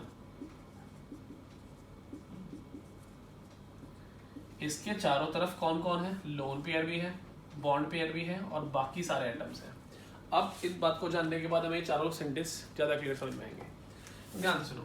पहला पॉइंट है, the shape of a molecule depends upon the number of valence shell electron pairs around the central atom. क्या सेंट्रल एटम इकलौता वाला ये था नाइट्रोजन? तो हमारा जो इसका पूरा शेप होगा अमोनिया का, वो किस पे डिपेंड करेगा? The number of valence shell electron. जो इसके वैलेंस शेल में जो इलेक्ट्रॉन है नाइट्रोजन के, सेंट्रल मेटल एटम के, उस पर डिपेंड करेगा इस अमोनिया का शेप। दूसरा point, pair of electron in the valence shell repel one another since their electron clouds are negatively charge. तो जो इलेक्ट्रॉन वैलेंस शेल में होते हैं वो एक दूसरे को क्या करते हैं? रिपेल, क्योंकि इलेक्ट्रॉन पे चार्ज क्या होता है? नेगेटिव। तो अगर नेगेटिव चार्ज है तो रिपेल करेंगे, और रिपेल करके एक प्रॉपर शेप देंगे मॉलिक्यूल को, जिससे उसका शेप डिफाइन होगा। ठीक है, तो यहाँ तक ये वाला पॉइंट क्लियर हुआ। Third point, these pair of electron tend to occupy such position in a space that minimize the repulsion and thus maximize the distance between them। ध्यान से समझने की कोशिश करना इस बात को। अमोनिया का जब हम शेप बनाएंगे तो इसको क्या बोलते हैं बेटा? Lone pair. इसको क्या बोलते हैं? इस वाले इलेक्ट्रॉन के पेयर को क्या बोलते हैं? Bond pair. ये भी एक पेयर है, ये भी एक पेयर है, और दोनों पेयर किसके हैं? इलेक्ट्रॉन के। ये इलेक्ट्रॉन के जो पेयर होंगे ना, ये आपस में कुछ इतनी दूरी पर अपने आप को रखेंगे ताकि इनके बीच में रिपल्शन मिनिमम हो। क्या हो? रिपल्शन मिनिमम हो। और अगर रिपल्शन मिनिमम होगा तो सिस्टम की या मॉलिक्यूल की एनर्जी क्या हो जाएगी उस टाइम पे? सबसे कम। और अगर एनर्जी सबसे कम होगी तो स्टेबिलिटी क्या होगी? सबसे ज़्यादा। मैं आपको पहले ही पढ़ा चुका हूँ, energy is inversely proportional to stability. तो यहाँ पर अगर इलेक्ट्रॉन का पेयर सबसे दूरी पर रहेगा, जितनी ज़्यादा दूरी पर रहेंगे इलेक्ट्रॉन के पेयर, उतनी सिस्टम की एनर्जी कम होगी, और जितनी एनर्जी कम होगी उतनी स्टेबिलिटी ज़्यादा होगी। तो यहाँ पे अमोनिया के जो बॉन्ड है या जो शेप है वो कुछ इस तरीके से डिफाइन होगा कि हर इलेक्ट्रॉन या बॉन्ड का जो इलेक्ट्रॉन है या तो लोन पेयर वाला इलेक्ट्रॉन है, कुछ इतनी दूरी पर आपस में जाके टिक जाए जिसकी वजह से उसका शेप एकदम ऐसा बन के है जिसमें एनर्जी सबसे कम हो और स्टेबिलिटी मैक्सिमम हो। कोई भी किस शेप में रहना पसंद करेगा जिसमें उसकी स्टेबिलिटी सबसे ज़्यादा हो। चलो ये चारों पॉइंट आपको कॉपी करते हैं, ये वाला पॉइंट पढ़ते हैं। A multiple bond is treated as it is a single electron pair and 2 or 3 electron pair of a multiple bond is treated as a single super pair. समझने की कोशिश करो, ये जो बॉन्ड का पेयर है इसको अगर यहाँ पर डबल बॉन्ड भी होता तो हम इसको क्या करते हैं? एक सिंगल पेयर की तरह ट्रीट करते हैं इस थ्योरी के हिसाब से। अब ये सारे पॉइंट नोट कर लिया आपने। आपको यहाँ पे इस पूरी थ्योरी में जानना क्या है? लोन पेयर क्या होता है, बॉन्ड पेयर क्या होता है, और तीसरी बात जो याद रखने वाली थी कि बॉन्ड पेयर और लोन पेयर कुछ इस तरीके से अरेंज करते हैं अपने आप को 3 डायमेंशन में, जिससे उनके बीच में एनर्जी मिनिमम हो और स्टेबिलिटी मैक्सिमम हो। एनर्जी मिनिमम और स्टेबिलिटी क्या हो जाए? मैक्सिमम। यहाँ तक की हमारी पूरी बात क्लियर होगी कि नहीं होगी? ये भी ऐसी प्यार से हमारी पूरी क्लियर होगी। अब इसके ऊपर एक एग्जाम्पल लेते हैं। एग्जाम्पल क्या लेते हैं? फॉर एग्जाम्पल हमारे पास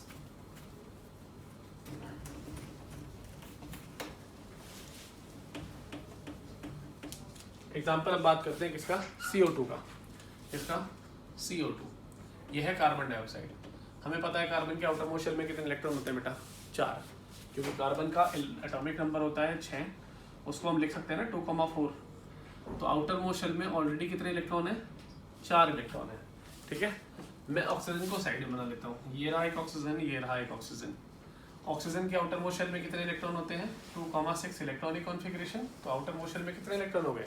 6 इलेक्ट्रॉन हो गए। 2 2 4 2 6 इलेक्ट्रॉन हम इधर बना लेते हैं। 2 2 4 और 2 6। कार्बन को हमें दिख रहा है साफ साफ 4 इलेक्ट्रॉन आउटर मोस्ट शेल में है। चाहिए कितने स्टेबल होने के लिए? 8। कोई भी एटम मॉलिक्यूल क्यों बनता है? उसके आउटर मोस्ट शेल में 8 इलेक्ट्रॉन हो जाए, सिंपल सी बात है, उसका ऑक्टेट कंप्लीट हो जाए, स्टेबल नोबल गैस कॉन्फ़िगरेशन मिल जाए उसको। तो यहाँ पर क्या होगा? ये अपने एक इलेक्ट्रॉन का पेयर शेयर करेगा, दूसरा ये इलेक्ट्रॉन का पेयर शेयर करेगा, फिर ये करेगा शेयर, और फिर ये करेगा शेयर। आप देख लियो दिस, ठीक है, कोई डाउट तो नहीं है? ओके। तो होता क्या है, यहाँ कार्बन ने क्या डबल बॉन्ड ऑक्सीजन के साथ बनाया, यहाँ डबल बॉन्ड ऑक्सीजन के साथ बनाया। आप देखोगे चारों के चारों इलेक्ट्रॉन शेयर हो गए हैं, बॉन्ड में इन्वॉल्व हो गए हैं, तो यहाँ कोई लोन पेयर तो है नहीं। तो हुआ क्या, ये बॉन्ड पेयर, मेरी बात ध्यान से समझने की कोशिश करो, ये कार्बन का एक बॉन्ड में ऐसे बनाता, दूसरा में ऐसे बनाता। सोचो क्या इनके बीच में कुछ एंगल होता? मान लेते हैं 120 डिग्री का एंगल होता है। मैं इस पेयर के बीच में और इस पेयर के बीच में मैक्सिमम दूरी क्या रख सकता था? क्या मैं इसको स्ट्रेट करके 180 डिग्री के एंगल पे मैक्सिमम दूरी रख सकता था? ये पेयर आपस में कुछ इतनी दूरी पर रहना पसंद करेंगे जहां पर मैक्सिमम दूरी हो बीच में, ताकि रिपल्शन क्या हो जाए? मिनिमम। और रिपल्शन किसका? या इस वाले इलेक्ट्रॉन में और इस वाले इलेक्ट्रॉन में क्या रिपल्शन नहीं होगा? दोनों पे चार्ज क्या है? नेगेटिव, और नेगेटिव चार्ज है तो दोनों के बीच में रिपल्शन। तो रिपल्शन ना हो, स्टेबिलिटी मैक्सिमम हो, और एनर्जी क्या हो जाए? मिनिमम। इसलिए एक दूसरे से सबसे ज़्यादा दूरी पर रहना पसंद करेंगे ये मॉलिक्यूल, ये एटम्स। तो यहाँ पर एंगल कितना आ जाता है बेटा? 180 डिग्री का। कोई प्रॉब्लम तो नहीं है मेरे ख्याल से, पूरा समझ में आया आपको ढंग से? Very good. बस यही मेरा टारगेट था इस चीज़ को समझाने का। इसके और भी एग्जाम्पल्स हैं, आप बुक से रेफर करें। ठीक है, मैं अगली थ्योरी पे पढ़ता हूँ। अगली थ्योरी का नाम है वैलेंस बॉन्ड थ्योरी। अगली थ्योरी का नाम है वैलेंस बॉन्ड थ्योरी, जिसको हम शॉर्ट फॉर्म में लिख देते हैं VBT। ठीक है, तो हम उसको लिखना शुरू करते हैं यहाँ पे, VBT। इसका नाम है वैलेंस बॉन्ड थ्योरी। अब देखो वैलेंस बॉन्ड थ्योरी क्या होती है। वैलेंस बॉन्ड थ्योरी को जानने से पहले सिंपल सी एक बात समझो, जो एटॉमिक ऑर्बिटल्स होते हैं, क्या होते हैं? Atomic orbitals.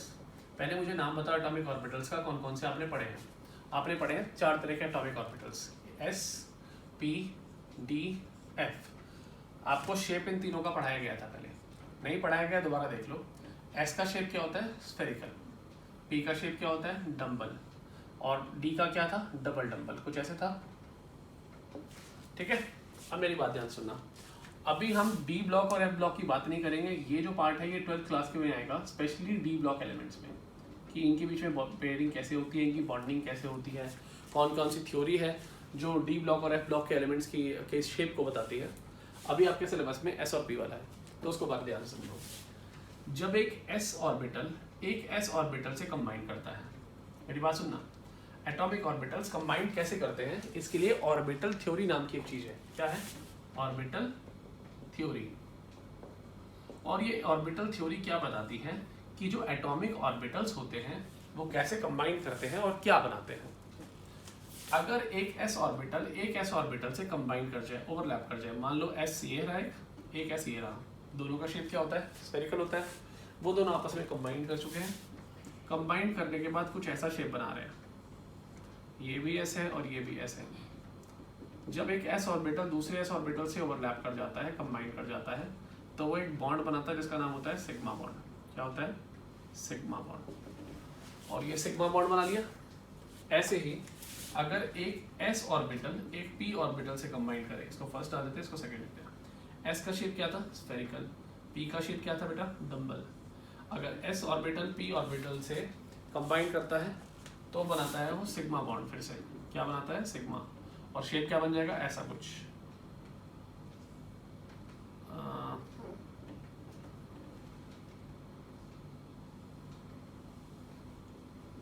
ये जो मैंने एरिया डार्क किया है, ये वो एरिया है जहाँ दो एटॉमिक ऑर्बिटल एक दूसरे के ऊपर ओवरलैप कर जाते हैं, और यही वो एरिया होता है जब बॉन्ड बनता है, ठीक है। तो ये एस और पी हो गया। थर्ड की बात करते हैं। ये रहा आपका पी ऑर्बिटल, ये रहा फिर से आपका पी ऑर्बिटल। पी ऑर्बिटल क्या था? Dumbbell shape. इस तरह के डम्बल्स के कोलिजन को हम आपस में बोलते हैं हेड ऑन कोलिजन। क्या बोलते हैं? Head on collision, head on overlap. Head on overlapping में एक पी ऑर्बिटल के साथ सर से सर टकराता है, हेड ऑन ओवरलैपिंग करेगा। और अगर हेड ऑन ओवरलैपिंग करेगा तो हेड ऑन ओवरलैपिंग के साथ क्या होगा? बॉन्ड बनेगा, सिग्मा बॉन्ड। तो कुछ ऐसा स्ट्रक्चर बन गया, इसी को आप आगे बना लेना। वैसे तो इन दोनों को सेपरेट करके प्लस बना देते हैं बीच में, इस टाइप का मैंने सीधे सीधे बनाती है, ठीक है। तो यहाँ पे आप क्या बनाएंगे? Sigma bond. आपको दिख रहा है यहाँ पे सारे केसेस में अभी तक कौन सा बॉन्ड बना है? सिग्मा। एक्चुअली में एटॉमिक ऑर्बिटल जब आपस में कंबाइन करते हैं तो हमारे पास दो तरह के बॉन्ड बनते हैं, एक होता है सिग्मा, एक होता है पाई। सिग्मा को लिखते हैं SIGMA और पाई को लिखते हैं PIE, पाई। अभी तक हमारे पास कौन सा बॉन्ड बना है? सिर्फ और सिर्फ सिग्मा। पाई बॉन्ड बनता है सिर्फ एक कंडीशन में, जब पी ऑर्बिटल किसी दूसरे पी ऑर्बिटल के साथ साइड वाइज ओवरलैपिंग कर देता है। कैसे करता है? देखो, एक पी ऑर्बिटल ये रहा, दूसरा यहाँ से आया, साइड वाइज ओवरलैपिंग कर चुका है। जैसे जैसे साइड वाइज ओवरलैपिंग होगी, इसी को बोलेंगे हम पाई बॉन्ड। क्या बोलते हैं? Pi bond. ये भी सिग्मा बॉन्ड, ये भी सिग्मा बॉन्ड, ये भी sigma bond. Sigma sigma sigma, एक हुआ पाई। अब मेरी बात ध्यान से सुनो, सिग्मा बॉन्ड जो होता है ना, यहाँ पे लिख देता हूँ अलग से, सिग्मा बॉन्ड हमेशा ज़्यादा स्ट्रॉन्गर होता है पाई से। क्यों? क्योंकि यहाँ पे एक्सटेंट ऑफ ओवरलैपिंग बहुत ज़्यादा होता है। इसको आप स्क्रीन को पॉज करके शायद में लिख लेना कि sigma bond is stronger than pi bond, is just because it's extent of overlapping is more than pi electron cloud, ठीक है। तो यहाँ पे एक्सटेंट ऑफ ओवरलैपिंग बहुत कम होती है और यहाँ एक्सटेंट ऑफ ओवरलैपिंग बहुत ज़्यादा होती है। मेरे हिसाब से यहाँ तक की बात क्लियर होगी, आपको सारी बात समझ में आ चुकी है अब तक। सिग्मा बॉन्ड क्या होता है, पाई बॉन्ड क्या होता है। इसके बेसिस पे वैलेंस बॉन्ड थ्योरी ने कुछ अपने शेप दिए थे कि कैसे कैसे कितने कितने शेप बनेंगे, दैट्स इट। चलो, अब हमारे पास एक टारगेट आता है कि हम सारे शेप्स, सारे मॉलिक्यूल्स, इन सबका पूरा स्ट्रक्चर पढ़ेंगे, इसका शेप क्या होता है हर मॉलिक्यूल का, कैसे इसका शेप ड्रॉ करेंगे, इसकी ज्योमेट्री कैसे बताएंगे, हम कैसे पता कर पाएंगे इसके पास कितने लोन पेयर हैं, कितने बॉन्ड पेयर हैं, ये सब कैसे पता लगेगा, उसके बारे में हम ध्यान से बात समझने की कोशिश करते हैं। अब मैं आपको एक होमवर्क दे रहा हूँ छोटा सा। आपकी ना NCERT की बुक में कुछ लाइंस लिखी हुई कुछ थ्योरी के बारे में लिखा हुआ, वैलेंस बॉन्ड थ्योरी के बारे में, उसको मैं चाहता हूँ आप लोग खुद पढ़ें। मैं सीधा मुद्दे की बात पे आता हूँ। हर एक मॉलिक्यूल का शेप कैसे बनाते हैं, क्यों बनाते हैं। अच्छा, इसमें आपको बुक में एक और चीज़ खुद से पढ़नी है, दैट इज़ ड्रॉबैक्स। इसके अंदर क्या कमियां रह गई थ्योरी के अंदर, जिसकी वजह से ये थ्योरी फुल अप्रूव नहीं हो पाई, पूरा एक्सप्लेन नहीं कर पाई स्ट्रक्चर को। ठीक है, तो आपको ये सब कुछ एनसीईआरटी से पढ़ना है। मैं आपको काम की चीज़ बताता हूँ, जो शेप वगैरह बनते हैं वो कैसे बनाते हैं, ध्यान से समझिए। आप एक टॉपिक डालें, हाइब्रिडाइजेशन।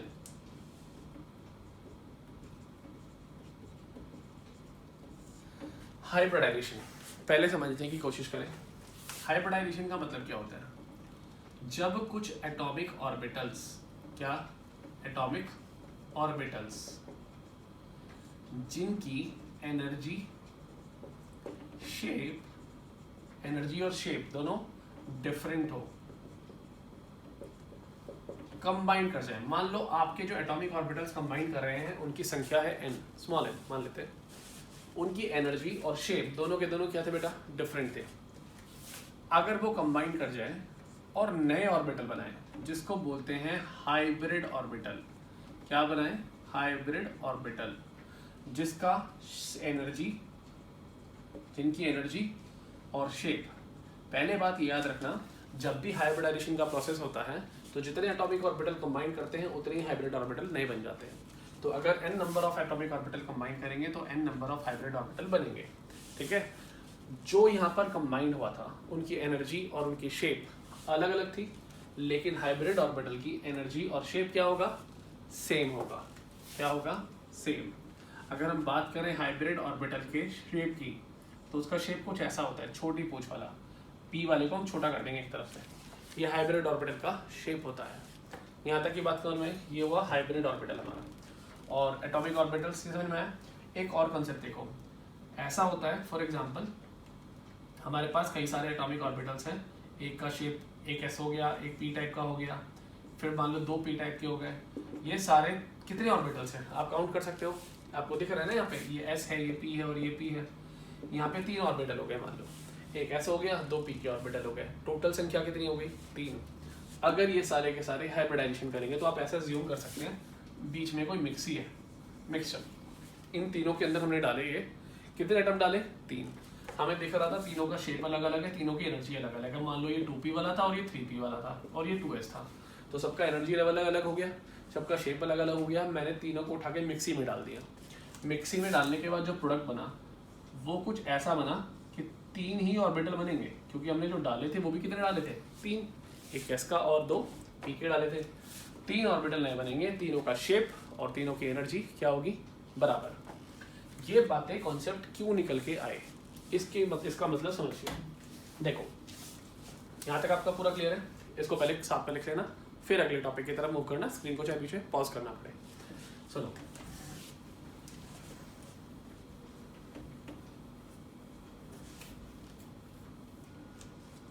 हमको एक एग्जांपल लेते हैं। हम क्या एग्जांपल लें? हम एक एग्जांपल लेते हैं। मान लो हमें पढ़ना पड़ा NH3 के बारे में। क्या पढ़ना पड़ा? NH3 के बारे में। हमने थोड़ी देर पहले NH3 का एक शेप देखा था, जिसमें हमने लोन पेयर, बॉन्ड पेयर, मतलब कोई भी साइंटिस्ट आया आके बस बताता चला गया, देखो यहाँ पे लोन पेयर बना लो और फिर एक इलेक्ट्रॉन का पेयर यहाँ बना लो, फिर हाइड्रोजन के इलेक्ट्रॉन उसके सामने दिखा दो, आया वो सीधा सीधा कंबाइंड कर गया। भाई ऐसे थोड़े ना होता है। नाइट्रोजन के जो एटॉमिक नंबर है वो होता है 7, इसकी इलेक्ट्रॉनिक कॉन्फ़िगरेशन होता है 2,5। इसको और एक्सपैंड करके लिखोगे तो लिखोगे 1s2, 2s2, 2p, क्या लिखोगे बताओ? 7 इलेक्ट्रॉन है टोटल, तो 4 हो चुके हैं, 2p3 यहाँ लिखोगे। तो आपको यहाँ दिख रहा है साफ साफ, ये जो s है, s का शेप क्या बताया था मैंने? एक ऑर्बिटल का स्फेरिकल होता है, और p को हम ऐसे बनाते हैं, कुछ याद हो तो। इसको हम px लिखते थे, इसको py लिखते थे, इसको pz लिखते हैं। s के अंदर टोटल इलेक्ट्रॉन कितने? 2। एक ऑर्बिटल में हम मैक्सिमम कितने इलेक्ट्रॉन भर सकते हैं? 2। ये सारे के सारे क्या है? जैसे हमारा p, देखो ध्यान से सुनो, मैं दोबारा रिपीट कर रहा हूँ। s p d f, ये सब क्या थे हमारे, जो मैंने आपको क्वांटम नंबर में पढ़ाया था? ये थे सबशेल। और सबशेल के अंदर क्या होते हैं? ऑर्बिटल्स। क्या होते हैं? ऑर्बिटल्स। आपको पढ़ाया गया था s के अंदर 1 ऑर्बिटल, p के अंदर 3 ऑर्बिटल, d के अंदर 5, f के अंदर 7। एक ऑर्बिटल में मैक्सिमम कितने इलेक्ट्रॉन आ सकते हैं? 2, और वो भी अपोजिट स्पिन वाले। एक को मैंने एंटी क्लॉकवाइज और एक को क्लॉकवाइज मैंने रेफर किया था, और एंटी क्लॉकवाइज क्लॉकवाइज वाले को मैंने +½ और -½ करके कुछ बताया था। अब समझो, अगर मैं यहाँ बात करूँ, एक ऑर्बिटल है तो इसमें कितने इलेक्ट्रॉन आ जाएंगे मैक्सिमम? 2। 3 ऑर्बिटल है, कितने इलेक्ट्रॉन आ जाएंगे मैक्सिमम? 2। तो 3 दूनी कितना हुआ? 6। यहाँ पे 5 इलेक्ट्रॉन है, 5 ऑर्बिटल है तो कितने इलेक्ट्रॉन आ जाएंगे? 10। या 7 है तो कितने आ जाएंगे total? 14। These are the number of electron which can be occupied by this subshell. S subshell में मैक्सिमम कितने इलेक्ट्रॉन? बोलो 2। पी के अंदर, पी सबशेल में कितने ऑर्बिटल्स होते हैं? 3। और एक ऑर्बिटल में कितने इलेक्ट्रॉन आता है? 2। तो टोटल इलेक्ट्रॉन कितने? 6। सिमिलरली डी में और एफ में लिख देंगे आप। अब क्लियर विद दिस? आगे बढ़ते हैं। एक साइंटिस्ट आया, उसने बताया भाई नाइट्रोजन के इलेक्ट्रॉन ऐसे बना लो, हाइड्रोजन कैसे बना लो, सीधे सीधे जोड़ दो, पता लग जाएगा ये ऐसे ऐसे स्ट्रक्चर बनता है। ऐसा कुछ नहीं था, ध्यान से समझो। जो इलेक्ट्रॉन का पेयर यहाँ पे था, ये जो इलेक्ट्रॉन का पेयर, ये जो इलेक्ट्रॉन है नाइट्रोजन का, आपको साफ साफ दिख रहा है कि ये इलेक्ट्रॉन कहाँ का है?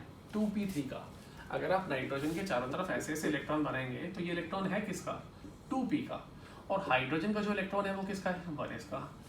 ऐसा हो ही नहीं सकता, कुछ साइंटिस्ट ने आगे बताया, ऐसा हो ही नहीं सकता कि दो अलग अलग एनर्जी लेवल, देखो इसका एनर्जी लेवल कितना है? 1 पहले एनर्जी लेवल पे, और इसका क्या है? 2। ऐसा हो ही नहीं सकता कि अलग अलग ऑर्बिटल, अलग अलग एनर्जी के ऑर्बिटल आए और सीधे सीधे कंबाइन हो जाए, जैसे हमने स्टार्टिंग में पढ़े थे। मैंने आपको वैलेंस बॉन्ड थ्योरी में समझाया कि एक s वाला आता है, p वाले के साथ ऐसे कंबाइन कर जाता है, और हम मान लेते हैं सिग्मा बॉन्ड है।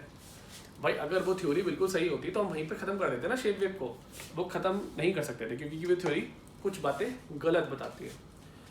करेक्शन हम हाइब्रिडाइजेशन में पढ़ रहे हैं। करेक्शन क्या था उसका?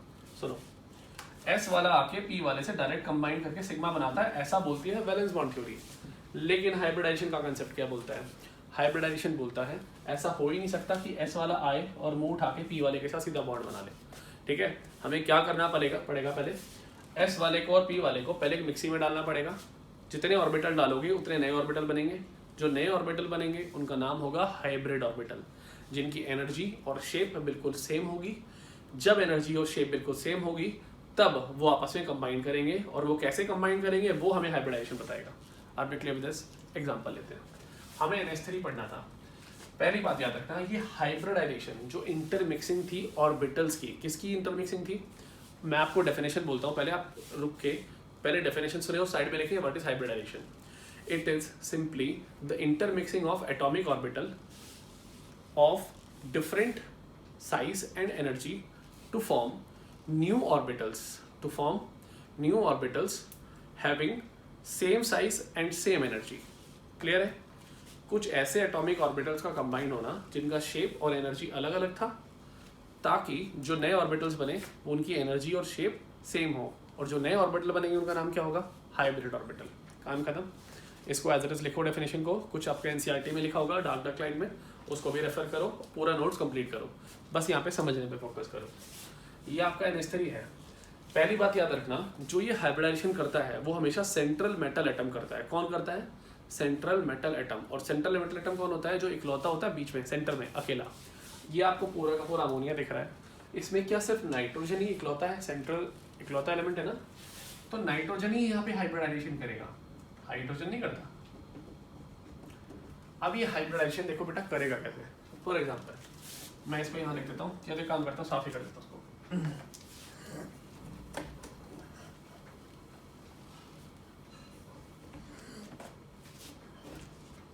ठीक है, आगे की बात करते हैं। ये हुआ हमारे पास नाइट्रोजन। नाइट्रोजन के पहले एटॉमिक नंबर बताओ कितना होता है? नाइट्रोजन का एटॉमिक नंबर 7। इलेक्ट्रॉनिक कॉन्फ़िगरेशन होती है 1s2 2s2 2p3, ऐसे है ना। चलो s को बना लो ऐसे, ये मान लो 2s ऑर्बिटल है और ये 2p वाला ऑर्बिटल है। अब दिख रहा है मेरी 2px वाला है, 2py है और ये 2pz है। 3 ऑर्बिटल साफ साफ बना लेते हैं। यहाँ पे 2 इलेक्ट्रॉन पहले से थे और इसमें 3 इलेक्ट्रॉन थे। रूल आपको पता था, पहले हर ऑर्बिटल में एक एक इलेक्ट्रॉन हाफ फील्ड बनाएगा उसको, फिर हम पेयरिंग करते हैं। मैंने आपको हुंस रूल में पढ़ाया था पहले, जो मैंने इलेक्ट्रॉनिक कॉन्फ़िगरेशन एटॉमिक स्ट्रक्चर में बताई थी। चलो अब ध्यान से सुनना मेरी बात को। ये ग्राउंड स्टेट की कॉन्फ़िगरेशन है। किसकी है? ग्राउंड स्टेट की। अगर इसी चीज़ को मैं एक्साइटेड, देखो जब ये नाइट्रोजन का molecule, ground state excited state छोड़ो, बाद में समझेंगे, काम की बात। जो नाइट्रोजन है ये जब हाइड्रोजन के साथ कंबाइन करके एक मॉलिक्यूल बनाने के प्रोसेस में होगा, तब ये क्या करेगा, जब नाइट्रोजन अकेला खाली पड़ा हुआ था तो जैसे जैसे उसके इलेक्ट्रॉन बैठे होते हैं ना, उसको उनकी ग्राउंड स्टेट बोलते हैं। क्या बोलते हैं? Ground state. जब ये नाइट्रोजन उठ के मुंह उठा के सीधा हाइड्रोजन के साथ कंबाइन करने चले और अमोनिया बनाने चले, जब मॉलिक्यूल बनने वाला हो, तो उस टाइम पर जो इलेक्ट्रॉनिक कॉन्फ़िगरेशन सामने आएगी, जब इलेक्ट्रॉन्स का मूवमेंट होगा, उस स्टेट को बोलेंगे एक्साइटेड स्टेट। क्या बोलेंगे? Excited state. ठीक है, अब सुनो मेरी बात ध्यान से। एक्साइटेड स्टेट होगी, एक्साइटेड स्टेट जब आएगी तो होगा क्या, ध्यान सुनना, ये सारे के सारे इंटरमिक्स होना शुरू हो जाएंगे। ये नाइट्रोजन जो होगा, नाइट्रोजन के जो वैलेंस इलेक्ट्रॉन है, नाइट्रोजन के वैलेंस इलेक्ट्रॉन कितने होते हैं? 5। ये सारे के सारे आपस में कंबाइंड हो जाएंगे। कितने कंबाइंड हुए? 5। अब मुझे एक बात बताओ, यहाँ पर कितना ऑर्बिटल? 1। और यहाँ पे कितने ऑर्बिटल? 3। 3 तो हमारे पास ऑर्बिटल हैं, और नहीं सॉरी 4 ऑर्बिटल है ना, 1 और 3, 4 तो हमारे पास है ऑर्बिटल, और इलेक्ट्रॉन कितने हैं? 5 इलेक्ट्रॉन है। ये S और P दोनों का शेप अलग अलग है, एनर्जी लेवल भले ही सेम हो लेकिन शेप तो अलग अलग है। ये सारे के सारे उठा के आपस में कंबाइन कर जाएंगे। क्या कर देंगे बेटा? कंबाइंड। वैलेंस इलेक्ट्रॉन वाले जितने भी ऑर्बिटल होते हैं, सारे के सारे एक साथ कंबाइन कर जाते हैं, और इस कॉम्बिनेशन को ही हम बोलते हैं हाइब्रिडाइजेशन। क्या बोलते हैं? हाइब्रिडाइजेशन। इतना लंबा इंग्लिश में वर्ड याद ना हो, सिंपल वर्ड याद रखना, इंटर मिक्सिंग हो जाएगी दोनों की। क्या हो जाएगी? Inter mixing. और अगर इंटर मिक्सिंग हुई तो होगा क्या? ये सारे के सारे ऑर्बिटल्स आपस में कंबाइन कर जाएंगे। अगर ये सारे ऑर्बिटल कंबाइन करके आए तो होगा क्या? कितने ऑर्बिटल आपस में कंबाइन कर रहे हैं? 4। तो इतनी तो बात पक्की है, हाइब्रिडाइजेशन के बाद नए ऑर्बिटल जो बनेंगे वो भी 4 ही बनेंगे। क्या बनेंगे? 4 न्यू ऑर्बिटल ही बनेंगे। ठीक है, इलेक्ट्रॉन कितने हैं हमारे पास? 5। तो इलेक्ट्रॉन तो हम उतने ही रखेंगे। देखो, हम ना ऑर्बिटल की संख्या चेंज करेंगे ना इलेक्ट्रॉन की, बस क्या चेंज होगा, सबकी एनर्जी सेम हो जाएगी और सबका शेप सेम हो जाएगा। ठीक है, यहाँ पे कितने ऑर्बिटल कंबाइन कर रहे हैं? 4। तो पक्का नए 4 ऑर्बिटल बनेंगे जिनका नाम होगा हाइब्रिड ऑर्बिटल। क्लियर है? अब ध्यान सुनो, हर हाइब्रिड ऑर्बिटल को नाइट्रोजन क्या करेगा? हमें पता है नाइट्रोजन के पास कितने ऑर्बिटल कंबाइन कर रहे थे नाइट्रोजन से? 4। तो नए कितने बने? 4। ये चारों के चारों ऑर्बिटल आपस में कुछ ऐसे अरेंज हो जाएंगे। देखो, ऑर्बिटल में होता क्या है? इलेक्ट्रॉन, और इलेक्ट्रॉन अरेंज हो रहा है किसी सेंट्रल मेटल एटम के चारों तरफ। वो कुछ ऐसा अरेंज होगा ऑर्बिटल सारे के सारे, ताकि उनके भी अंदर जो इलेक्ट्रॉन है उनके अंदर रिपल्शन जो हो मिनिमम हो। रिपल्शन मिनिमम कब होगा? जब वो एक दूसरे से मैक्सिमम डिस्टेंस पे हो। क्लियर है? तो नाइट्रोजन क्या करेगा, यहाँ पे कुछ मैक्सिमम दूरी पर इनको रख देगा। एक यहाँ पर आ गया, एक इधर आ गया, एक इधर आ गया, और एक पेयर इधर आ गया। क्लियर है? अब मुझे बताओ, टोटल ऑर्बिटल कितने थे? 4। इलेक्ट्रॉन कितने थे बेटा? 5। ठीक है, एक इलेक्ट्रॉन इसने रखा, एक इलेक्ट्रॉन इसने रखा, एक इलेक्ट्रॉन इसने रखा, और 2 इलेक्ट्रॉन यहाँ चले गए। देखो, इलेक्ट्रॉन मैंने कुछ उसी सीक्वेंस में रखे हैं जैसे कंबाइंड जो होने वाले थे ना एटॉमिक ऑर्बिटल, उसमें थे। क्या 2 इलेक्ट्रॉन एक ही ऑर्बिटल में थे? तो मैंने नए ऑर्बिटल में भी एक में 2 इलेक्ट्रॉन डाल दिए। 3 अलग अलग ऑर्बिटल में एक एक इलेक्ट्रॉन था, तो यहाँ पर भी मैंने 3 अलग अलग ऑर्बिटल लिए और तीनों में एक एक इलेक्ट्रॉन डाला। क्या सबका शेप सेम है? छोटी पूंछ वाला हाइब्रिड ऑर्बिटल है ये। ऐसे यहाँ पर भी है। ये सब क्या है? Hybrid orbital. मेरे ड्राइंग में मत जाना, थोड़ी खराब है, समझने की कोशिश करो। ये हो गए 3 ऑर्बिटल। अब होगा क्या? अब आएगा हाइड्रोजन। हाइड्रोजन के बारे में आपको पता है 1s1 इलेक्ट्रॉनिक कॉन्फ़िगरेशन है, और इसका शेप क्या होता है? स्फेरिकल। इलेक्ट्रॉन 1। अब s ऑर्बिटल आएंगे और ऐसे ऐसे ओवरलैप कर जाएंगे। तो क्लियर हुआ? हाइड्रोजन अपना इलेक्ट्रॉन लेके आया और यहाँ पे ओवरलैप कर गया। ये कौन सा? S, ये भी S, ये भी S, और ये कौन से ऑर्बिटल थे बेटा? Hybrid orbital. क्या इसको कुछ कंबाइन करने के लिए मिला? नहीं मिला। तो ये क्या रह गया? लोन पेयर की फॉर्म में रह गया। क्लियर है? अब सुनो मेरी बात, जब भी एक हाइब्रिड ऑर्बिटल और S ऑर्बिटल आपस में कंबाइन करता है तो बॉन्ड बनता है सिग्मा बॉन्ड। कौन सा बॉन्ड बनता है? सिग्मा बॉन्ड बनता है। तो अगर अमोनिया की बात करें तो हमारे पास 3 हाइड्रोजन सिग्मा बॉन्ड वाले पेयर बने। अब आपको देखते ही पता लग जाना चाहिए यहाँ पे जो बॉन्ड पेयर बनाए हैं, ये बॉन्ड है ना सिंगल बॉन्ड, और एक सिंगल बॉन्ड में कितने इलेक्ट्रॉन होते हैं? 2। क्या यहाँ पे 2 इलेक्ट्रॉन आपको दिख रहे हैं? लेकिन ये दो ऑर्बिटल जो आपस में कंबाइन कर रहे हैं वो कौन कौन से हैं? एक हाइब्रिड ऑर्बिटल है जो नाइट्रोजन के थ्रू बना था हाइब्रिडाइजेशन के बाद, एक है ऑर्बिटल हाइड्रोजन का। किसका? हाइड्रोजन का। कौन सा ऑर्बिटल है? एस वाला। क्लियर है? यहाँ पर शेप बना, शेप बना, शेप बना, और एक इलेक्ट्रॉन एज इट इज रह गया। ये क्या बन गया? अमोनिया का स्ट्रक्चर बन गया ये वाला। और क्लियर विद दिस? इससे ज़्यादा कुछ कर नहीं सकते इसके अंदर, अभी इतना उतार लो। फिर हम समझेंगे कि हर मॉलिक्यूल की शेप कैसे बनाते हैं, ज्योमेट्री कैसे डिफाइन करते हैं, सब कुछ कैसे डिफाइन करते हैं। 1 मिनट कराए देता हूँ, इसको पूरा कॉपी कर लो एज इट इज।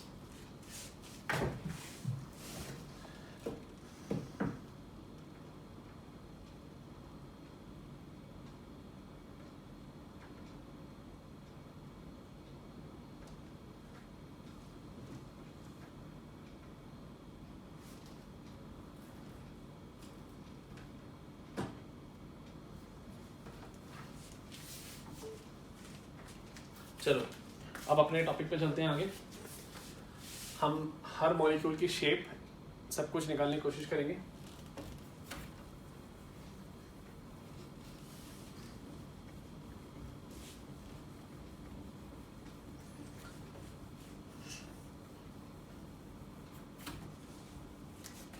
पहले तो आप किसी मॉलिक्यूल की हाइब्रिडाइजेशन निकालने का तरीका याद रखें। देखो अभी मैंने आपको एक बात बताई थी, गलती से बता दिया, फिर भी सुन लो। नाइट्रोजन की इलेक्ट्रॉनिक कॉन्फ़िगरेशन थी 1s2 2s2 2p3। यहाँ पर s का ऑर्बिटल और p का ऑर्बिटल आपस में कंबाइंड हुआ था कि नहीं हुआ था? s के कितने ऑर्बिटल कंबाइंड हुए थे? 1। s का कितना हुआ था? 1। और p के कितने हुए थे बेटा? 3। 1s 3p जब आपस में कंबाइंड हो तो हम उसको लिखते हैं ऐसे, sp3 हाइब्रिडाइजेशन। Hybridisation clear? अब सुनो मेरी बात, आगे हमें पढ़ना कैसे है। हमें कुछ इसी तरीके से पढ़ना है। बेसिक समझ लो पहले। अगर एक s का ऑर्बिटल एक p के ऑर्बिटल के साथ कंबाइंड होगा तो हाइब्रिडाइजेशन हो जाएगा sp।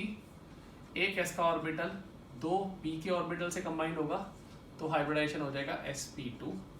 एक s का ऑर्बिटल 3 p ऑर्बिटल से कंबाइंड कर जाएगा तो बन जाएगा sp3। sp4 नहीं होता क्योंकि p के अंदर मैक्सिमम कितने ऑर्बिटल होते हैं? 3 होते हैं, px py pz, आपने 3 पढ़े। चलो यहाँ तक आ गया। इसके बाद और भी आते हैं, वो मैं आपको आगे सीक्वेंस में समझाता हूँ, ठीक है? अभी समझो पहले बेसिक्स। पहले आप सब लोग लिखेंगे हाइब्रिडाइजेशन का फॉर्मूला कि हाइब्रिडाइजेशन sp2 है, sp3 है, sp4 है। आपको इस बात की गारंटी देता हूँ, 15-20 मिनट के लेक्चर ओवर होने के बाद आप सिर्फ और सिर्फ शक्ल देख के आंसर बताएंगे कि इसका शेप क्या होगा, वो क्या होगा, ज्योमेट्री क्या होगी, लोन पेयर कितने होंगे, बॉन्ड पेयर कितने होंगे। बस इस 15 मिनट को ध्यान से सुनो और जो बता रहा हूँ एड्रेस याद रखने की कोशिश करना, ठीक है? आप सुनो मेरी बात को ध्यान से। सबसे पहले लिखो हाइब्रिडाइजेशन का फॉर्मूला, ठीक है? और आखिरी में मैं एक सेशन लूंगा जिसमें आपको without paper pen, without anything writing on paper, आपको आंसर बताना है, सीधा क्वेश्चन देख के सीधा मुंह जुबानी आंसर सॉल्व करना है, ठीक है? अब बताओ हाइब्रिडाइजेशन की बात करते हैं। पहले फॉर्मूला लिख लेते हैं इसका। फॉर्मूला क्या होता है इसका? इसका फॉर्मूला होता है number of valence electron in central metal atom plus number of monovalent. बस लिखते रहो, कोई टेंशन नहीं है, मुझे पता है मोनोवैलेंट का मतलब आपको पता नहीं है, फिर भी लिखो number of monovalent atom attach to it plus minus, plus कर देना टोटल नेगेटिव चार्ज को और माइनस कर देना टोटल पॉजिटिव चार्ज को। Have you clear this? और पूरे को उठा के डिवाइड बाई 2 कर देना, ठीक है? ये हमारा फॉर्मूला है हाइब्रिडाइजेशन निकालने का। चलो पहले एक पॉइंट को डिस्कस करते हैं, क्या होता है यहाँ पे number of valence electron in central metal atom. क्या मैं आपको समझा चुका हूँ सेंट्रल मेटल एटम क्या होता है? फॉर एग्जाम्पल हमारे पास था PCl5, तो इकलौता एलिमेंट कौन सा है? फॉस्फोरस, और 5 क्लोरीन है। तो जो इकलौता होता है उसी को हम क्या बोलते हैं? Central metal atom. उसके वैलेंस इलेक्ट्रॉन को सबसे पहले आगे लिखना है। मैं इसका भी शॉर्टकट बताऊंगा आपको, ठीक है? तो ये समझ में आपको वैलेंस इलेक्ट्रॉन उसके लिख लोगे। अब इसके साथ सेंट्रल मेटल एटम के साथ कितने मोनोवैलेंट एटम अटैच है, मोनोवैलेंट भी अभी समझेंगे 2 मिनट बाद। प्लस करोगे जितना भी नेगेटिव चार्ज होगा, मान लो यहाँ -2 चार्ज होता तो आप यहाँ +2 लिख देते, और अगर यहाँ +2 होता तो आप -2 लिख देते। क्लियर है? तो प्लस तो करना है टोटल नेगेटिव चार्ज को और माइनस करना है टोटल पॉजिटिव चार्ज को और डिवाइड बाई 2 कर देना है। क्लियर है यहाँ तक? गुड। कुछ बातों को ध्यान से सुनो। मैं आपको थोड़ी सी पीरियोडिक टेबल को रट्टा मारना सिखा रहा हूँ। सबसे पहले एक सी पीरियोडिक टेबल बनाओ और इसमें देखो पीरियोडिक टेबल ना 2 टाइप की होती है, एक होती है शॉर्ट फॉर्म, एक होती है लॉन्ग फॉर्म। लॉन्ग फॉर्म अभी याद नहीं करेंगे, शॉर्ट फॉर्म याद करेंगे ताकि अभी हमारा काम चल जाए और हमें याद करना आ जाए, आंसर सॉल्व कर दिया जाए। यहाँ पे हम बनाएंगे ग्रुप्स, कितने? 8 ग्रुप। ये पहला ग्रुप हुआ, ये दूसरा, तीसरा, चौथा, 5वां, 6वां, 7वां और 8वां। हमने टोटल 8 ग्रुप बना लिए। ऐसे जो होती हैं वर्टिकल लाइंस इनको बोलते हैं ग्रुप्स और जो ऐसे होती है उसको बोलते हैं पीरियड। कितने पीरियड होते हैं? 7 होते हैं इस वाले शॉर्ट फॉर्म के अंदर। 8 तो हम लिखेंगे ग्रुप्स को, 7 लिखेंगे पीरियड्स को। क्लियर? 7 पीरियड हम यहाँ लिखना शुरू करते हैं। 1 2 3 4 5, कम पड़ गया, ले एक और बना ले। 1 2 3 4 5 6 7, 7 बन गया हमारा। ठीक है, अब मेरी बात ध्यान से सुनना। मैं आपको बस शॉर्ट फॉर्म याद करा रहा हूँ। सबसे ऊपर hydrogen, lithium, sodium, potassium, rubidium, caesium, francium. ठीक है, आपको पता है ये पहला ग्रुप है। कैसे याद रखते हैं? मतलब अपना अपना तरीका होता है। कुछ बच्चों ने अलग टाइप के गाने वाने बनाए होते हैं, मैंने सिंपल से याद किया हुआ है। इसको बोलते हैं हली नाक रब ससफर। मैं सबका पहला ऐसे वर्ड उठा लेता हूँ, सबको लिख दिया, हली नाक रब सस फर। किसी किसी का अपने अपने को सीक्वेंस होता है। यूट्यूब पे बहुत सारे वीडियोस मिल जाएंगे इस टाइप के आपको, जो अलग अलग गाने याद करा रहे होंगे। लेकिन इतने गानों के चक्कर में पड़ जाना कि सिर्फ गाने याद रहे, केमिस्ट्री भूल जाओ। ठीक है, तो बेसिक्स याद रखना, बस पहला वर्ड उठाओ, याद रह जाएगा। ठीक है, अगर मैं किसी एक एलिमेंट को उठा दूँ इसमें से, फॉर एग्जाम्पल मैंने सोडियम उठाया। सोडियम की इलेक्ट्रॉनिक कॉन्फिगरेशन क्या होती है? 281। ये पहला ग्रुप है, तो आउटर मोस्ट शेल में हमेशा एक ही इलेक्ट्रॉन ही आएगा। आप लिथियम को उठा लो, लिथियम का एटॉमिक नंबर कितना होता है? 3। इसको आप कैसे लिख सकते हो? 2,1। हर एक एलिमेंट के आउटर मोस्ट शेल में कितने इलेक्ट्रॉन आ रहे हैं? एक एक इलेक्ट्रॉन आ रहा है कि नहीं आ रहा? अब मेरी बात ध्यान सुनो। वो ग्रुप के एलिमेंट जिनके आउटर मोस्ट शेल में या तो एक इलेक्ट्रॉन ज़्यादा हो या तो एक इलेक्ट्रॉन कम हो, उनको बोलते हैं मोनोवैलेंट ग्रुप। क्या बोलते हैं बेटा? Monovalent group. एक तो ये हो गया कि इसके पास एक इलेक्ट्रॉन ज़्यादा है। किसी भी एलिमेंट की इलेक्ट्रॉनिक कॉन्फिगरेशन लिख के देखो, सबके आउटर मोस्ट शेल में एक इलेक्ट्रॉन आ जाएगा, तो ये मोनोवैलेंट एटम हो गया। क्लियर है? ऐसे हम यहाँ पर आ जाते हैं 7th ग्रुप में। यहाँ पर होता है फ्लोरीन, यहाँ होता है क्लोरीन, यहाँ होता है ब्रोमीन, यहाँ होता है आयोडीन, फिर आता है एस्टाटिन। ठीक है, हम बोलते हैं इसको फसल ब्रेट। कैसे याद रखते हैं? फसल ब्रेट। एक सिंपल मैंने वर्ड याद रखा है, मुझे तो सब कुछ याद होता है इस पर। Fluorine, chlorine, bromine, iodine, astatine. अगर आप किसी की भी इलेक्ट्रॉनिक कॉन्फिगरेशन उठाओ, ये है फ्लोरीन, एटॉमिक नंबर 9। क्या लिखते हैं इसको? 2,7। 7 है ना? कितने की कमी है आउटर मोस्ट में? एक इलेक्ट्रॉन की। अगर एक इलेक्ट्रॉन की कमी है तो ये भी मोनोवैलेंट होगा। वो एटम जो एक इलेक्ट्रॉन छोड़ के या तो एक इलेक्ट्रॉन एक्सेप्ट करके अपनी नोबल गैस कॉन्फिगरेशन पाले, उसको क्या बोलते हैं? मोनोवैलेंट ग्रुप या मोनोवैलेंट एटम बोलते हैं। ठीक है, तो ये दोनों ग्रुप क्या होते हैं? मोनोवैलेंट होते हैं। क्या होते हैं बेटा? मोनोवैलेंट। क्लियर? अगर आप दूसरे ग्रुप की बात करोगे तो यहाँ क्या लिखते हैं आप? BEMG, CA, SR, BA, RA। बेमग का सरबारा, ऐसे याद रखते हैं इसको, बेमग का सरबारा। कुछ गाँव के बच्चों ने बताया था अलग से। बेटा मांगे कार स्कूटर, बाप रोए। बाप क्यों रोएगा भाई? है ही नहीं उसके पास। ठीक है, आगे बढ़ते हैं। कहेगा जाना चला जा साइकिल पे, नहीं तो मत। ठीक है, तो इसके पास किसी को उठा लो, फॉर एग्जांपल मैग्नीशियम है। मैग्नीशियम का एटॉमिक नंबर कितना? 12। तो आप यहाँ क्या लिखोगे? 2,8, 2। आउटर मोस्ट में कितने इलेक्ट्रॉन दिख रहे हैं आपको? 2। तो ये हो जाएगा डाइवैलेंट। क्या हो जाएगा? डाइवैलेंट। ऐसे यहाँ उठाओगे ऑक्सीजन, सल्फर, C2। मैं इसको याद रखता हूँ, ऑक्सीजन, सल्फर, C2 या उससे टाइपो। ऑक्सीजन लिखोगे तो ऑक्सीजन का एटॉमिक नंबर 8। क्या लिख सकते हैं आप इसको? 2,6। यहाँ 2 इलेक्ट्रॉन ज़्यादा थे, यहाँ 2 इलेक्ट्रॉन कम है, तो दोनों हो गए डाइवैलेंट। तो ये दूसरा और छठा वाला जो ग्रुप होता है ना, ये हो जाता है डाइवैलेंट। क्या हो जाता है बेटा? डाइवैलेंट। और ये हो जाते हैं ट्राइवैलेंट। समझ में आ रहा है? ये वाला होता है, देखो ये तीसरा और 5वां हो जाता है ट्राइवैलेंट। 5वें उठा के देखोगे आउटर मोस्ट में 3 इलेक्ट्रॉन की कमी होगी, और तीसरा ग्रुप उठा के देखोगे आउटर मोस्ट में 3 इलेक्ट्रॉन ज़्यादा होंगे। ठीक है, तो ये दोनों हो जाएंगे ट्राइवेलेंट और ये हो जाता है टेट्रावेलेंट। बचपन में पढ़ा है आपने, carbon is a tetravalent compound, carbon 4 bond बनाता है, तो टेट्रावेलेंसी के बारे में कार्बन की अपने पढ़ा है। चलो हमारा यहाँ तक का टॉपिक क्लियर हुआ, हमें सिंपल मेटल एटम पता लग गया क्या होता है, वैलेंस इलेक्ट्रॉन पता चल गया। अभी जो हमें पता करना था कि मोनोवैलेंट क्या होता है वो पता लग गया कि इनमें से कुछ भी दिख जाए, पहले ग्रुप में से दिख जाए या तो इस वाले ग्रुप में दिख जाए, हम उसको काउंट कर लेंगे कितने ग्रुप कितने मोनोवैलेंट एटम इस सेंट्रल मेटल एटम के साथ जुड़े हुए हैं। क्लियर है? पॉजिटिव नेगेटिव चार्ज पता था, 2 को हम समझ आ चुके हैं, 2 को 2 ही लिखना है और कुछ नहीं लिखना। अब हम 2-3 एग्जाम्पल सॉल्व करेंगे पहले, ठीक है, कि हमें आइडिया हो जाए कि हाइब्रिडेशन निकालनी कैसे है। चलो अब मैं क्या करता हूँ, यहाँ पे कुछ एग्जाम्पल लिख देता हूँ 4-5, ताकि आप लोग प्रेडिक्ट करना शुरू करो फटाफट। मैंने फर्स्ट एग्जाम्पल लिख दिया, मान लो यहाँ पे NH3, दूसरा लिख दिया PCl5, तीसरा लिख दिया आपसे मैंने मान लो CO2, चौथा लिख दिया मैंने CCl4। ठीक है, चलो चारों में से स्टार्ट करते हैं। पहले वाले NH3 पर आते हैं। NH3 के बारे में आपको पता है, देखो मेरी बात सुनो, मैंने आपको टेबल ये याद क्यों करी थी, भाई एक मिनट टेबल और पूरी देख लो। अगर मैं यहाँ देखता हूँ, यहाँ लिखूंगा मैं बाल गेंद तल, बाल गेंद तल, ये टेबल का याद होना बहुत जरूरी है। इस अगर एक टेबल आपको याद होती है ना ढंग से, तो आप बहुत सारी चीज़ों को ना प्रेडिक्ट करके ऊपर पर से आंसर निकाल सकते हो, वरना बहुत डीप में सॉल्व करना पड़ेगा। तो पहली लाइन को आपने को मैंने कैसे याद कराया था, हली नाक रब ससफर, रब ससफर। दूसरा कैसे याद कराया बेटा, बे मग का सर बा रा। तीसरा याद करने की कोशिश करो, बाल गेंद तल, बी माने boron, aluminium, gallium, indium, thallium. ये आप लोगों की मेहनत रहेगी आगे कि आप कितना सीरियसली पढ़ना चाहते हो।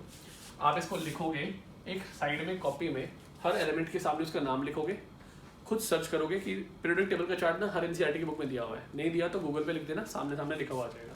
ठीक है, boron, aluminium, gallium, indium, thallium. चलो ऊपर वाले बता देता हूँ, hydrogen, lithium, sodium, potassium, rubidium, caesium, francium.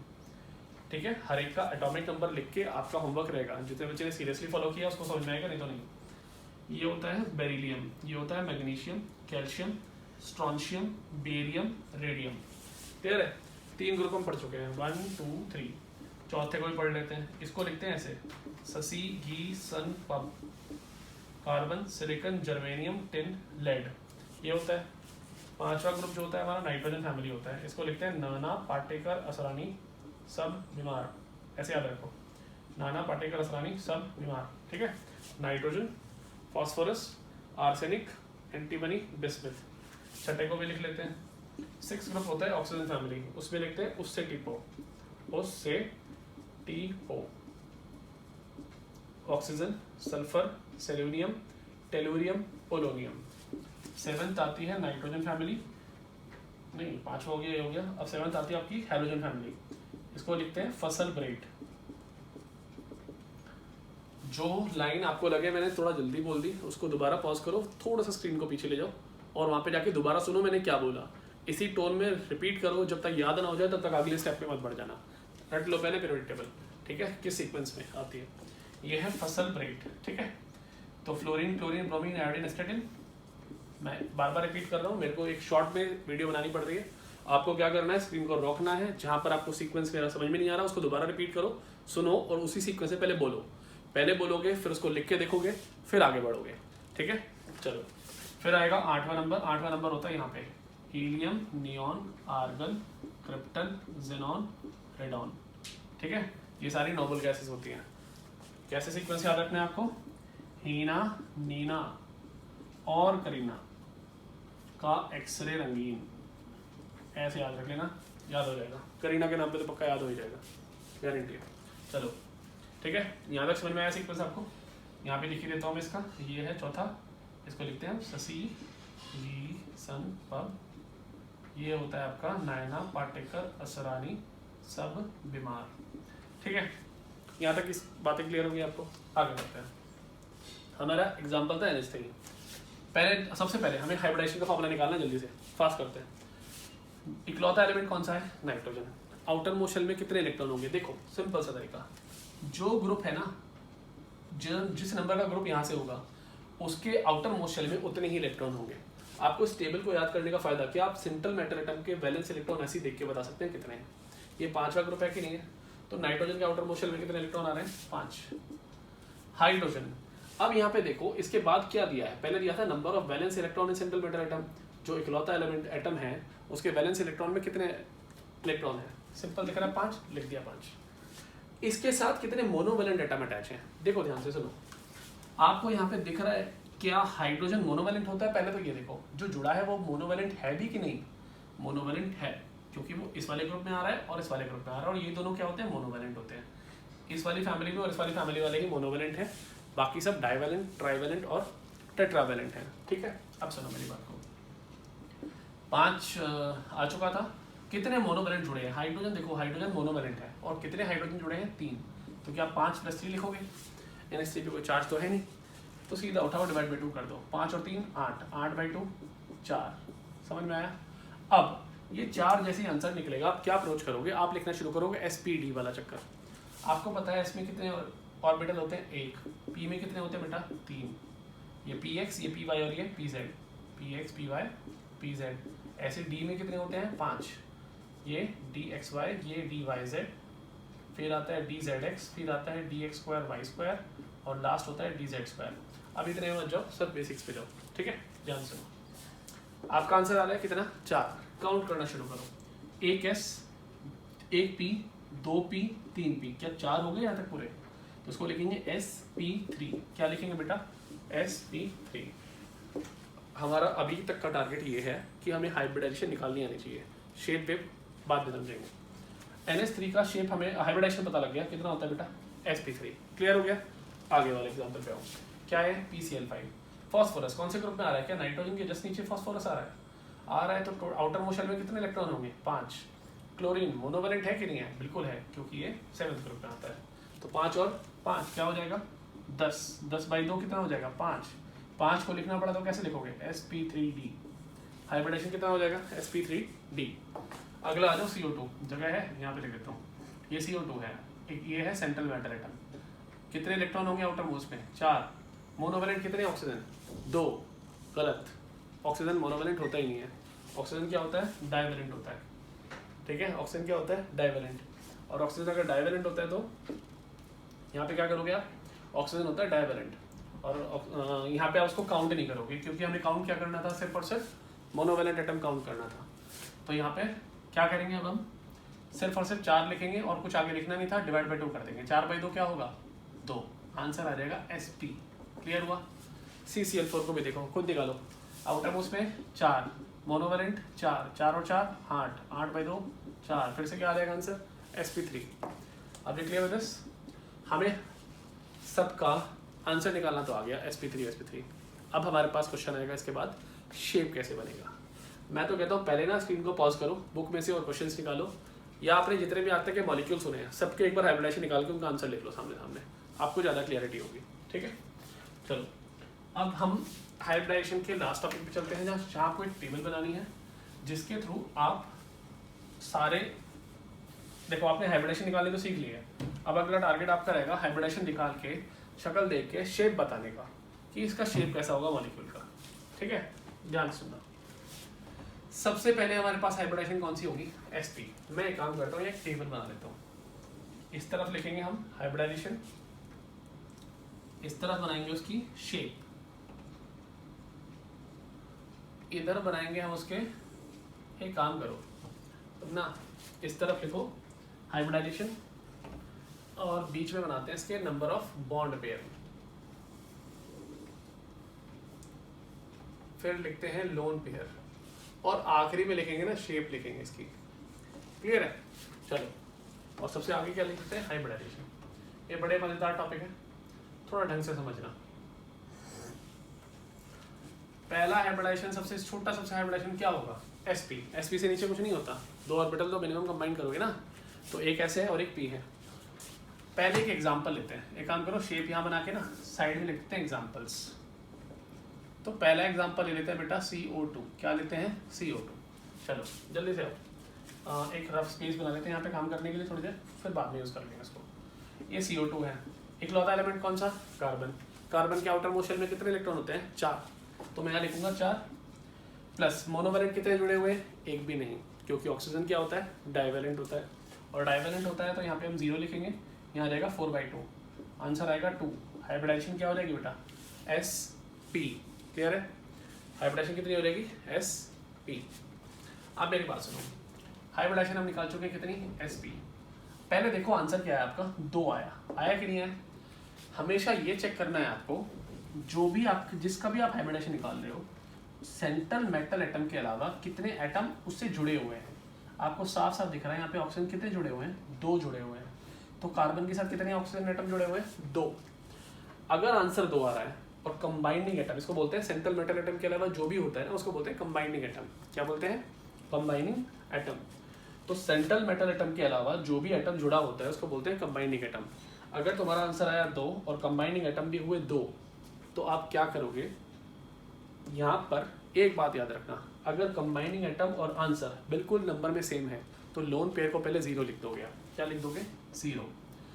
जो भी बचा वही आपका bond pair. Are we clear with this. हम यहाँ पे शेप लिखेंगे इसका लीनियर। लीनियर क्या लिखेंगे, C double bond O, C double bond O। इनके बीच में बॉन्ड एंगल हो जाएगा 180 डिग्री। आपको इतनी बात तो मैं पहले भी बता चुका था, 2 बॉन्ड आपस में उतनी दूरी पर रहना पसंद करते हैं जहाँ पर रिपल्शन मिनिमम हो। अब सोचो ये स्ट्रेट लाइन थी, अगर वो थोड़ी सी बेंड होती तो इलेक्ट्रॉन का पेयर जो यहाँ पे था और इस जगह पे था वो क्या रिपेल करता, तो फिर वो यहाँ पर रिपल्शन थोड़ी बहुत रहती, यहाँ पर मिनिमम रिपल्शन रहेगी कि नहीं रहेगी 180 के एंगल पे। दैट्स इट, क्लियर है।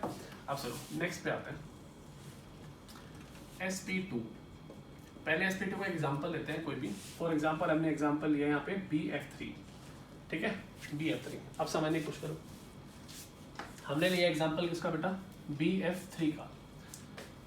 हमें एक बात बड़ी क्लियरिटी से मालूम है, ये है आपका bf3। ये जो बोरोन है ना, बोरोन की इलेक्ट्रॉनिक एटॉमिक नंबर होता है 5। इसको हम लिख सकते हैं क्या, 2,3 लिख सकते हैं ना। अब देखो ध्यान से, बोरोन में हम सिंपल पहले हाइब्रिडाइजेशन निकालते हैं, क्या लिखने पड़ेंगे बताओ। बोरोन आउटर मोशन में कितने इलेक्ट्रॉन होंगे, 3, क्योंकि ये 3rd ग्रुप में आता है। टेबल को दोबारा चेक करो, बताओ ये मोनोवैलेंट एटम है कि नहीं है, फ्लोरीन बिल्कुल है, हेलोजन फैमिली में आता है। तो कितने मोनोवैलेंट एटम अटैच है इस पे, 3, टोटल 6 डिवाइड बाय 2। आंसर क्या आ गया बेटा, 3 आ गया। क्लियर है, आंसर आया 3। तो अगर आंसर 3 आया यहाँ पे तो मुझे बताओ क्या होगा। अगर आंसर 3 आता है तो हम उसके बाद चेक क्या करते हैं, सेंट्रल मेटल एटम के साथ कितने कंबाइनिंग एटम है। 3 आंसर आया, उतने ही कंबाइनिंग एटम है हमारे पास, तो लोन पेयर पहले क्या लिख देंगे, 0। करेक्ट। बॉन्ड पेयर क्या लिखेंगे, 3।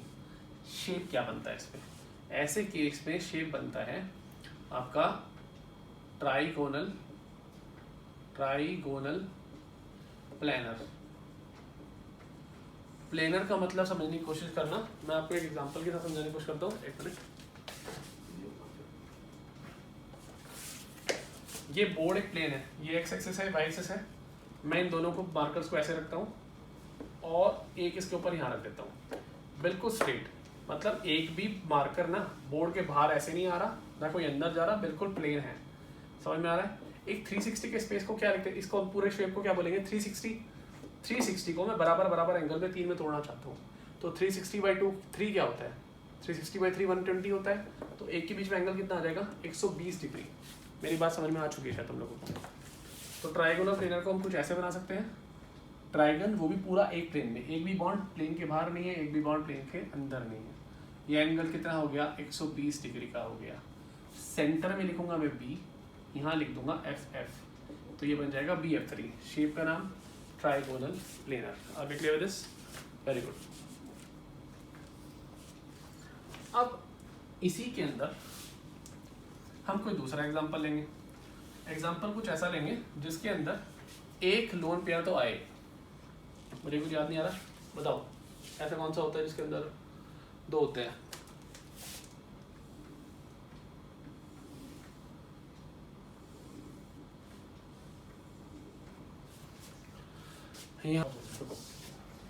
अगला एग्जांपल लिखते हैं SO2, ठीक है।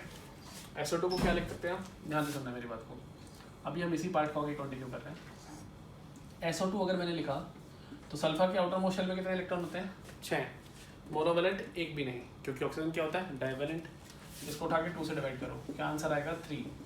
आंसर आया 3, लेकिन कंबाइनिंग एटम कितने हैं 2। तो यहाँ पर क्या हो जाएगा आपके पास, एक एटम कम पड़ा ना, ये बन जाएगा आपका, ये किसका एग्जांपल हो गया sp2, जिसमें एक लोन पेयर आएगा। इस बार आप लोन पेयर लिखेंगे 1, आप ये आंसर निकालेंगे, कंबाइनिंग एटम से मैच करेंगे, एक कंबाइनिंग एटम कम है, जितने एटम कम हो उतने ही लोन पेयर लगा दो, बाकी जो बचेगा वो क्या रह जाएगा बेटा, बॉन्ड पेयर। क्लियर है? सबसे पहले बिल्कुल एज इट इज शेप बनाओ जैसे आपने ऊपर बनाया, 1 2 3।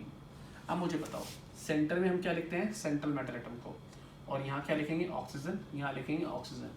आपको एक बात पता ही है, ऑक्सीजन हमेशा डबल बॉन्ड बनाता है क्योंकि 2 इलेक्ट्रॉन की कमी होती है। तो एक बॉन्ड तो आप यहाँ बना दो, एक बॉन्ड यहाँ बना दो, और जो आपने खाली छोड़ा है उसको ऐसे बना दोगे लोन पेयर के फॉर्म में। क्या बनाओगे, लोन पेयर। तो यहाँ जो ये होता है ना, इसको बोलते हैं lone pair. Are we clear with this? तो SO2 का शेप ये बना। शेप में सिर्फ आप बॉन्ड्स को काउंट करोगे, तो ये जो शेप बनता है ना, इसको बोलते हैं वी शेप। क्या बोलते हैं, वी शेप। यहाँ तक की बात क्लियर है आपको? अगले एग्जांपल पे पहुँचते हैं। अगले एग्जांपल में क्या, sp2 में सिर्फ 2 वेरिएशन होते हैं। अब अगली बात जो हम करेंगे वो करेंगे sp3 की। ठीक है, sp3 की बात करेंगे। तो sp3 के अंदर सबसे पहले एग्जांपल ले लेंगे हम CH4 का। CH4 ले लो या तो CCl4 लिख लो, बात एक ही है, दोनों का शेप एक जैसे ही होता है। CH4 की बात करते हैं। कार्बन के आउटर मोशन में कितने इलेक्ट्रॉन, 4। मोनोवेलेंट कितने हैं, 4। टोटल हुआ 8, डिवाइड बाई 2, आंसर आया 4। आंसर आ गया 4। तो यहाँ पे आंसर आया 4। कंबाइनिंग एटम कितने हैं, 4। तो फिर से हम क्या करेंगे, यहाँ पे लोन पेयर को फिर से क्या लिख देंगे, 0। बॉन्ड पेयर को क्या लिखेंगे, 4। क्लियर है? शेप क्या बनता है इसमें, इसमें शेप बनता है टेट्राहेड्रल। मैं नाम लिख देता हूँ यहाँ पे, इसको लिखते हैं टेट्राहेड्रल। इसको मैं समझाने की कोशिश करता हूँ 3D पे। देखो, एक प्लेन में आप ऐसे लेके आएंगे, ट्राइपॉड स्टैंड नहीं होता जो कैमरे वाला होता है, कुछ इस तरीके से बनाएंगे इसको, बन जा।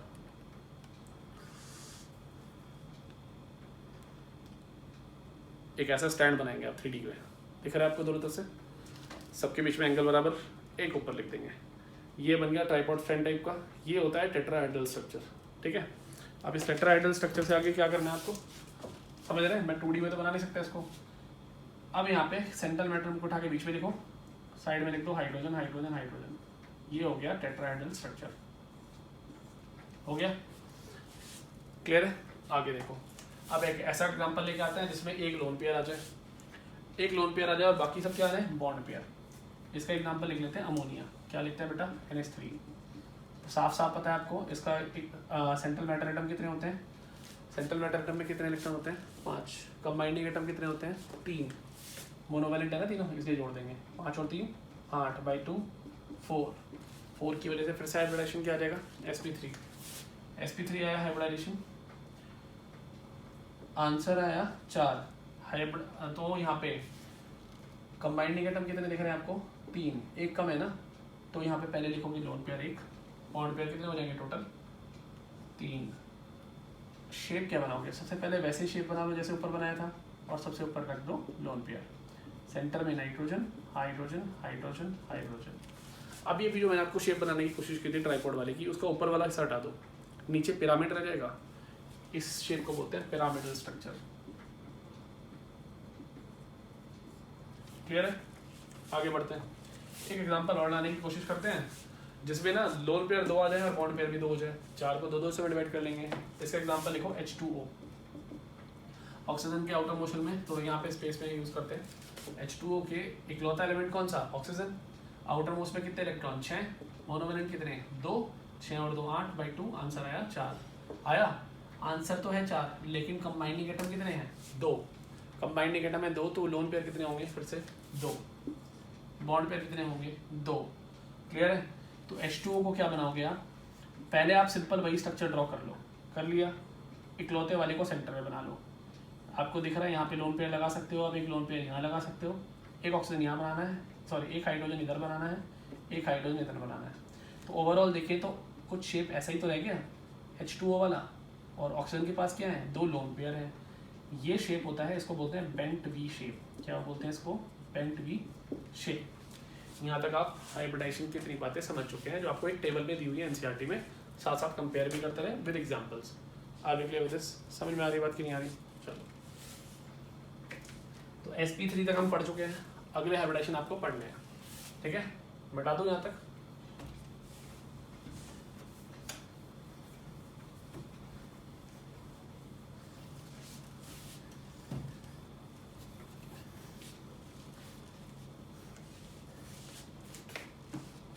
चलो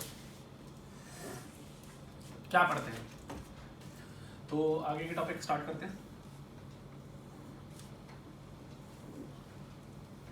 दोबारा बना लिया, sp3 तक कंप्लीट हो गया, अब sp3d स्टार्ट करते हैं। यहाँ लिखेंगे sp3d। एग्जांपल लेते हैं PCl5। क्या लेते हैं बेटा? PCl5। इकलौता कौन? फास्फोरस। आउटर मोस्ट में कितने इलेक्ट्रॉन? 5। मोनोवैलेंट कितने जुड़े हुए हैं? 5। 5 और 5 10, 10 बाई 2 5। आंसर आ गया फिर से sp3 कितने हो गए? 4। एक जोड़ दो डी के टोटल कितने होते हैं? 5। तो अभी एक ही यूज़ हुआ है तो एक ही लिख दो, ठीक है? आंसर कितना आया? 5। कंबाइनिंग एटम कितने दिख रहे हैं? 5। एक भी लोन पेयर नहीं। बॉन्ड पेयर कितने? 5। शेप क्या आएगा? शेप को थोड़ा ध्यान से समझना पड़ेगा आपको। पहले आप क्या बनाओगे ना, एक प्लेन में ना बिल्कुल ट्राइगोनल प्लेनर बना लो। पहले चेक करो ट्राइगोनल प्लेनर क्या था, उसको पहले तिरछा कर कैसे बना लो। बना लिया? इस प्लेनर के एक ऊपर होगा और एक ऐसे नीचे होगा। मेरी बात समझने की कोशिश करो, इसको 3D में समझाता हूँ।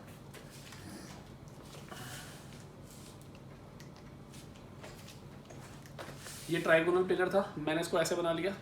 एक प्लेन के ऊपर होगा और एक प्लेन के नीचे होगा। एक बॉन्ड, दो बॉन्ड, तीन बॉन्ड, चौथा बॉन्ड और पांचवा बॉन्ड। लोन पेयर तो एक भी नहीं है।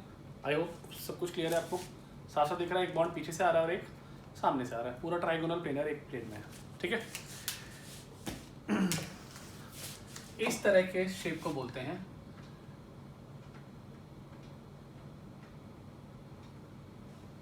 Trigonal bipyramidal.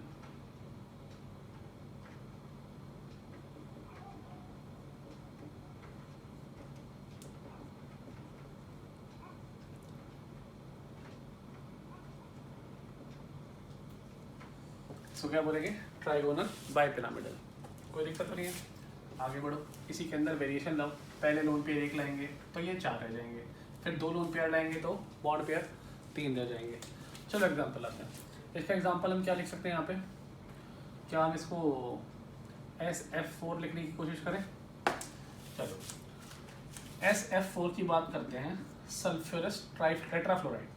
Sulphur oxygen family में आता है। ऑक्सीजन सल्फर से डिपो हमने पढ़ा था ना। तो ऑक्सीजन फैमिली कौन से नंबर पे आती थी पीरियोडिक टेबल में? 6वें में। तो हम इसके आउटर मोस्ट में कितने इलेक्ट्रॉन? 6 लिख देंगे। 4 मोनोवैलेंट लिखेंगे। 6 और 4 10 बाई 2। आंसर आएगा 5। आंसर तो आया 5। कंबाइंडिंग एटम कितने? 4। लोन पेयर कितना आ जाएगा? 1। बॉन्ड पेयर आ जाएंगे 4। और अब ये वाला पार्ट हटा के यहाँ पे लगा देंगे लोन पेयर। पहले तो वही शेप बनाओ जैसा आपने ऊपर बनाया, फिर इसमें से एक पार्ट को हटाओ, लोन पेयर बना दो। ये लिखो सल्फर, ये लिखो फ्लोरीन, ये लिखो फ्लोरीन, ये लिखो फ्लोरीन और ये वाला लिख दो फ्लोरीन। आगे क्लियर विद दिस? चलो इस तरह के शेप को ध्यान से देखो। अगर मैं इसको ना ऐसे बनाता कुछ करके तो ये सीसॉ नहीं बन जाता? एक बंदा यहाँ बैठता, एक इधर बैठता और झूलता रहता बैठ के, ये सीसॉ शेप बन जाता। इसको बोलते हैं seesaw shape. Seesaw shape. Clear है? नेक्स्ट बात करते हैं हम लोग।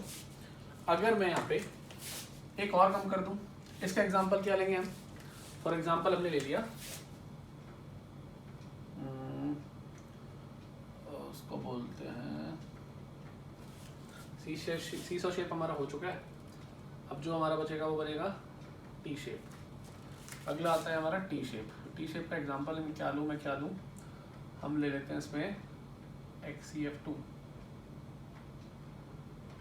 हाँ XCF2 ले सकते हैं बट 8 + 2 10 बाई 2 5। कंबाइंडिंग एटम 1 कम होना चाहिए, तो हमारे पास सीसॉ है। ये आ गया टी शेप। एग्जांपल लेते हैं ClF3। आउटर मोस्ट में कितने इलेक्ट्रॉन? क्लोरीन के 7। मोनोवैलेंट कितने जुड़े हुए हैं? 3। टोटल हुए 10 बाई 2 5। 5 हो गए। कंबाइनिंग एटम कितने दिख रहे हैं आपको? 3। तो पक्का लोन पेयर कितने होंगे? 2। और बॉन्ड पेयर हो जाएंगे कितने? 3। क्लियर है? आपको टी शेप बनाना है, तो जो पहले से ओरिजिनल वाला था ना जहाँ पे लोन पेयर लगाया था उसको तो वैसे ही लगा दो, इस बार लोन पेयर इन दोनों की जगह लगा देना, तो शेप कुछ ऐसा बन जाएगा और इधर आ जाएगा लोन पेयर, इधर आ जाएगा लोन पेयर। हमेशा जो शेप देखते हैं ना वो बॉन्ड पेयर से दिखते हैं हम लोग, तो बॉन्ड तो बिल्कुल टी जैसा लग रहा है ना, देखो ऐसे वाला टी, ठीक है, तो ये टी शेप हो जाएगा। क्या करेंगे, क्लोरीन को सेंटर में लिख देंगे, फिर एक फ्लोरीन इधर, एक फ्लोरीन इधर, एक फ्लोरीन इधर। आगे क्लियर दिस, आगे कुछ नहीं करना, ठीक है। चलो, और यहाँ तक आपका पार्ट सारा क्लियर हो गया है, आगे बढ़ते हैं। अगली हाइब्रिडाइजेशन जो होगी आपकी वो होगी कौन सी, नहीं एक और पढ़ना है इसके अंदर आपको, एक और पढ़ना है जिसमें एक और लोन पेयर आ जाएगा, जिसके अंदर लोन पेयर हो जाएंगे 3 और बॉन्ड पेयर हो जाएंगे 2। इसका एग्जांपल लेंगे हम XeF2। ज़ेनॉन के आउटर मोस्ट शेल में कितने इलेक्ट्रॉन, 8, ज़ेनॉन के आउटर मोस्ट में 8, और मोनोवैलेंट कितने, 2, टोटल हुए 10, 10 बाई 2 आ गया 5 आंसर आ गया। कंबाइंड एटम फिर से कितने हैं, 2, और कंबाइंड एटम फिर से 2 है, तो फिर क्या रह जाएगा, 3 लोन पेयर हो जाएंगे, बॉन्ड पेयर 2। इस बार आपको यहाँ पर भी इसकी जगह भी क्या कर देंगे आप, लोन पेयर लगाएंगे। यहाँ लिखेंगे सेंटर में ज़ेनॉन, ऊपर लिख देंगे फ्लोरीन, नीचे फ्लोरीन, यहाँ पे लोन पेयर, इधर भी लोन पेयर और इधर भी लोन पेयर। आगे क्लियर है दिस, बात समझ में आ रही है। ये आ गया स्ट्रेट शेप, तो इसको बोलते हैं लीनियर, सिंपल स्ट्रेट, ठीक है। यहाँ तक का पार्ट कंप्लीट हुआ, move on to the next hybridization. पूरा हो गया।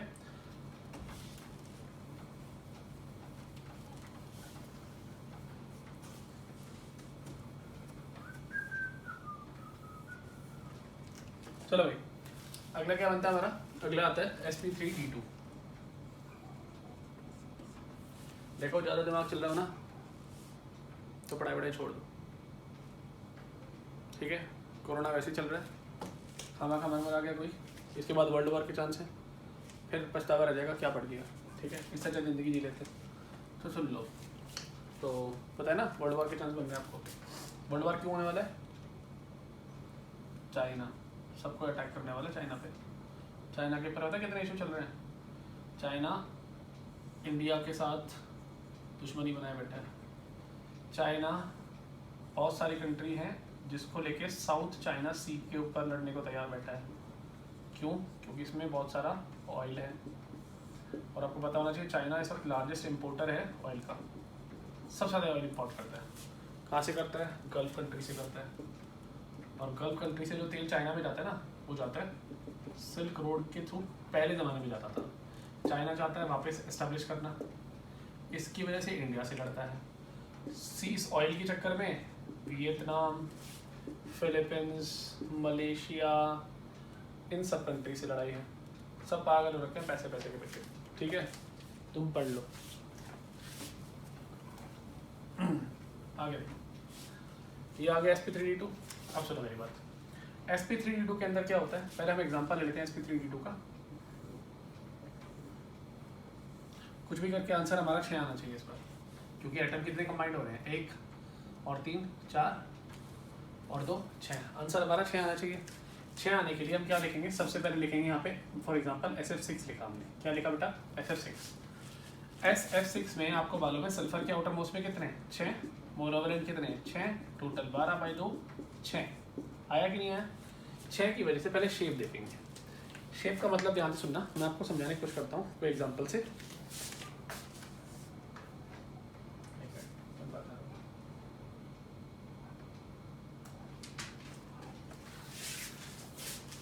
फॉर एग्जांपल ये पूरा एक प्लेन में है, मैं सेंटर में एक पेन यहाँ रखूँगा, दूसरा यहाँ रखूँगा साइड में, फिर एक इधर रखूँगा, एक यहाँ रखूँगा। सारा कुछ है किसमें, एक प्लेन में है ना। एक प्लेन में 4 बॉन्ड तो होंगे ऐसे, एक होगा प्लेन के बाहर और एक होगा जस्ट पीछे, एज इट इज। क्लियर है, इस तरह के शेप को ध्यान से समझो। सबसे मैंने एक प्लेन पे यहाँ बना लिया सिंपल ऐसा, सेंटर में रखूँगा सेंट्रल मेटल एटम, इसके साथ चारों ये कंबाइन कर दूंगा, बनाया। मैं स्क्वायर बनाऊंगा इसको, देखने में रेक्टेंगल से लग रहा है, आप स्क्वायर बनाना, ठीक है। एक प्लेन के ऊपर होगा जस्ट इसके बाहर पेनिट्रेट कर रहा होगा, और एक पीछे की तरफ से कर रहा होगा, उसको बना दूंगा मैं नीचे। क्लियर है, तो बनाओ उसको।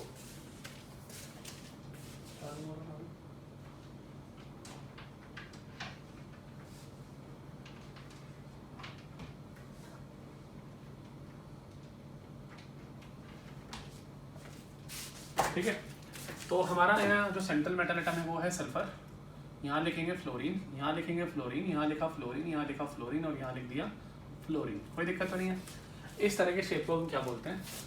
पहली बात ध्यान से सुनना, इसको हटाओ साइड वाले को पहले। ये जो एक स्क्वायर था ना सिंपल, इसको बोलते हैं खाली स्क्वायर प्लेनर। क्या बोलते हैं बेटा? Square planar. लिख देता हूँ, मुझे पता है इंग्लिश वीक है तुम्हारी। Square planar. अगर मैं एक ऊपर यहाँ पे लगा दूँ बॉन्ड, तो ये स्क्वायर के ऊपर एक ऐसा जोड़ देते हैं हम। ये पूरा एक प्लेन में मान लो स्क्वायर था और मैं ऊपर को जोड़ देता हूँ तो पिरामिड बन जाएगा। तो इसको बोलेंगे स्क्वायर पिरामिडल। क्या बोलते हैं बेटा? Square pyramidal. लेकिन इस बार नीचे भी है, तो एक पिरामिड ऊपर एक पिरामिड नीचे, इसको बोलते हैं स्क्वायर बाय पिरामिडल। क्या बोलते हैं? Square by pyramidal. दो पिरामिड, एक प्लेन के ऊपर एक प्लेन के नीचे। स्क्वायर बाय पिरामिडल का ही दूसरा नाम होता है ऑक्टाहेड्रल। क्या होता है? ऑक्टाहेड्रल। क्या यहाँ पे कोई लोन पेयर दिख रहा है आपको? नहीं। तो यहाँ lone pair 0, bond pair 6। Clear है? चलो नेक्स्ट। अब एक लोन पेयर लेके आएंगे। लोन पेयर अगर हम लेके आएंगे तो क्या लिखेंगे? हम लिख देंगे यहाँ पे कोई एग्जांपल लिखेंगे जिसका नाम हो जाएगा स्क्वायर।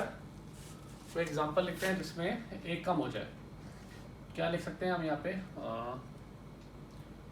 XE, आंसर आना चाहिए 6।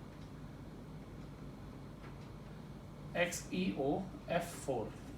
ये देखो, एक एग्जांपल ले लिया हमने XeOF4 का, ध्यान से समझने की कोशिश करना।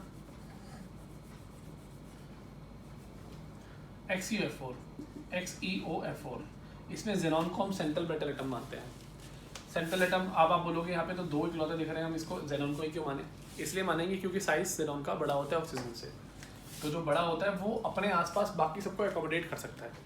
ठीक है? छोटे वाला बड़े वाले को नहीं संभाल सकता, बड़े वाला छोटे को संभाल सकता है। तो सेंट्रल मेटल एटम हमेशा बड़े साइज वाले को चूज करेंगे। जेनॉन के आउटर मोस्ट में कितने हैं? 8। ऑक्सीजन के लिखेंगे ही नहीं क्योंकि ये मोनोवेलेंट नहीं है, डाइवेलेंट है। मोनोवेलेंट कौन है? फ्लोरीन। तो इसको काउंट कर लेंगे, 8 और 4 12 बाई 2, आंसर फिर से 6। लेकिन कंबाइंडिंग एटम कितने दिख रहे हैं टोटल मिला के आपको? 5। 4 फ्लोरीन के और एक ऑक्सीजन का। तो एक लोन पेयर आ गया।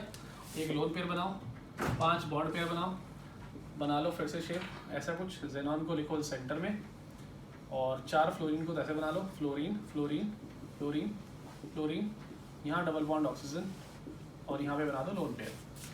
बाय पिरामिड में से एक पिरामिड नीचे वाला गायब, सिर्फ एक पिरामिड बचा, इसको लिखेंगे square pyramidal. Square pyramidal, square pyramidal लिख देंगे। अब क्लियर दिस, आगे बढ़ते हैं। ये हो गया स्क्वायर पिरामिड।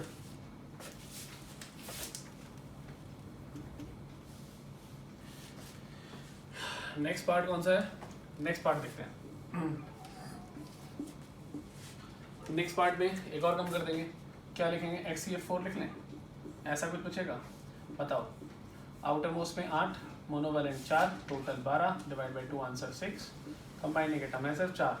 तो इस बार ऊपर का पिरामिड भी गायब कर दें, पूरा गायब कर दो, सिर्फ स्क्वायर प्लेनर रह जाएगा। जेनॉन यहाँ पे, फ्लोरीन यहाँ पे, फ्लोरीन फ्लोरीन फ्लोरीन, ऊपर भी लोन पेयर नीचे भी लोन पेयर है कि नहीं है? तो इसको बोलते हैं स्क्वायर प्लेनर।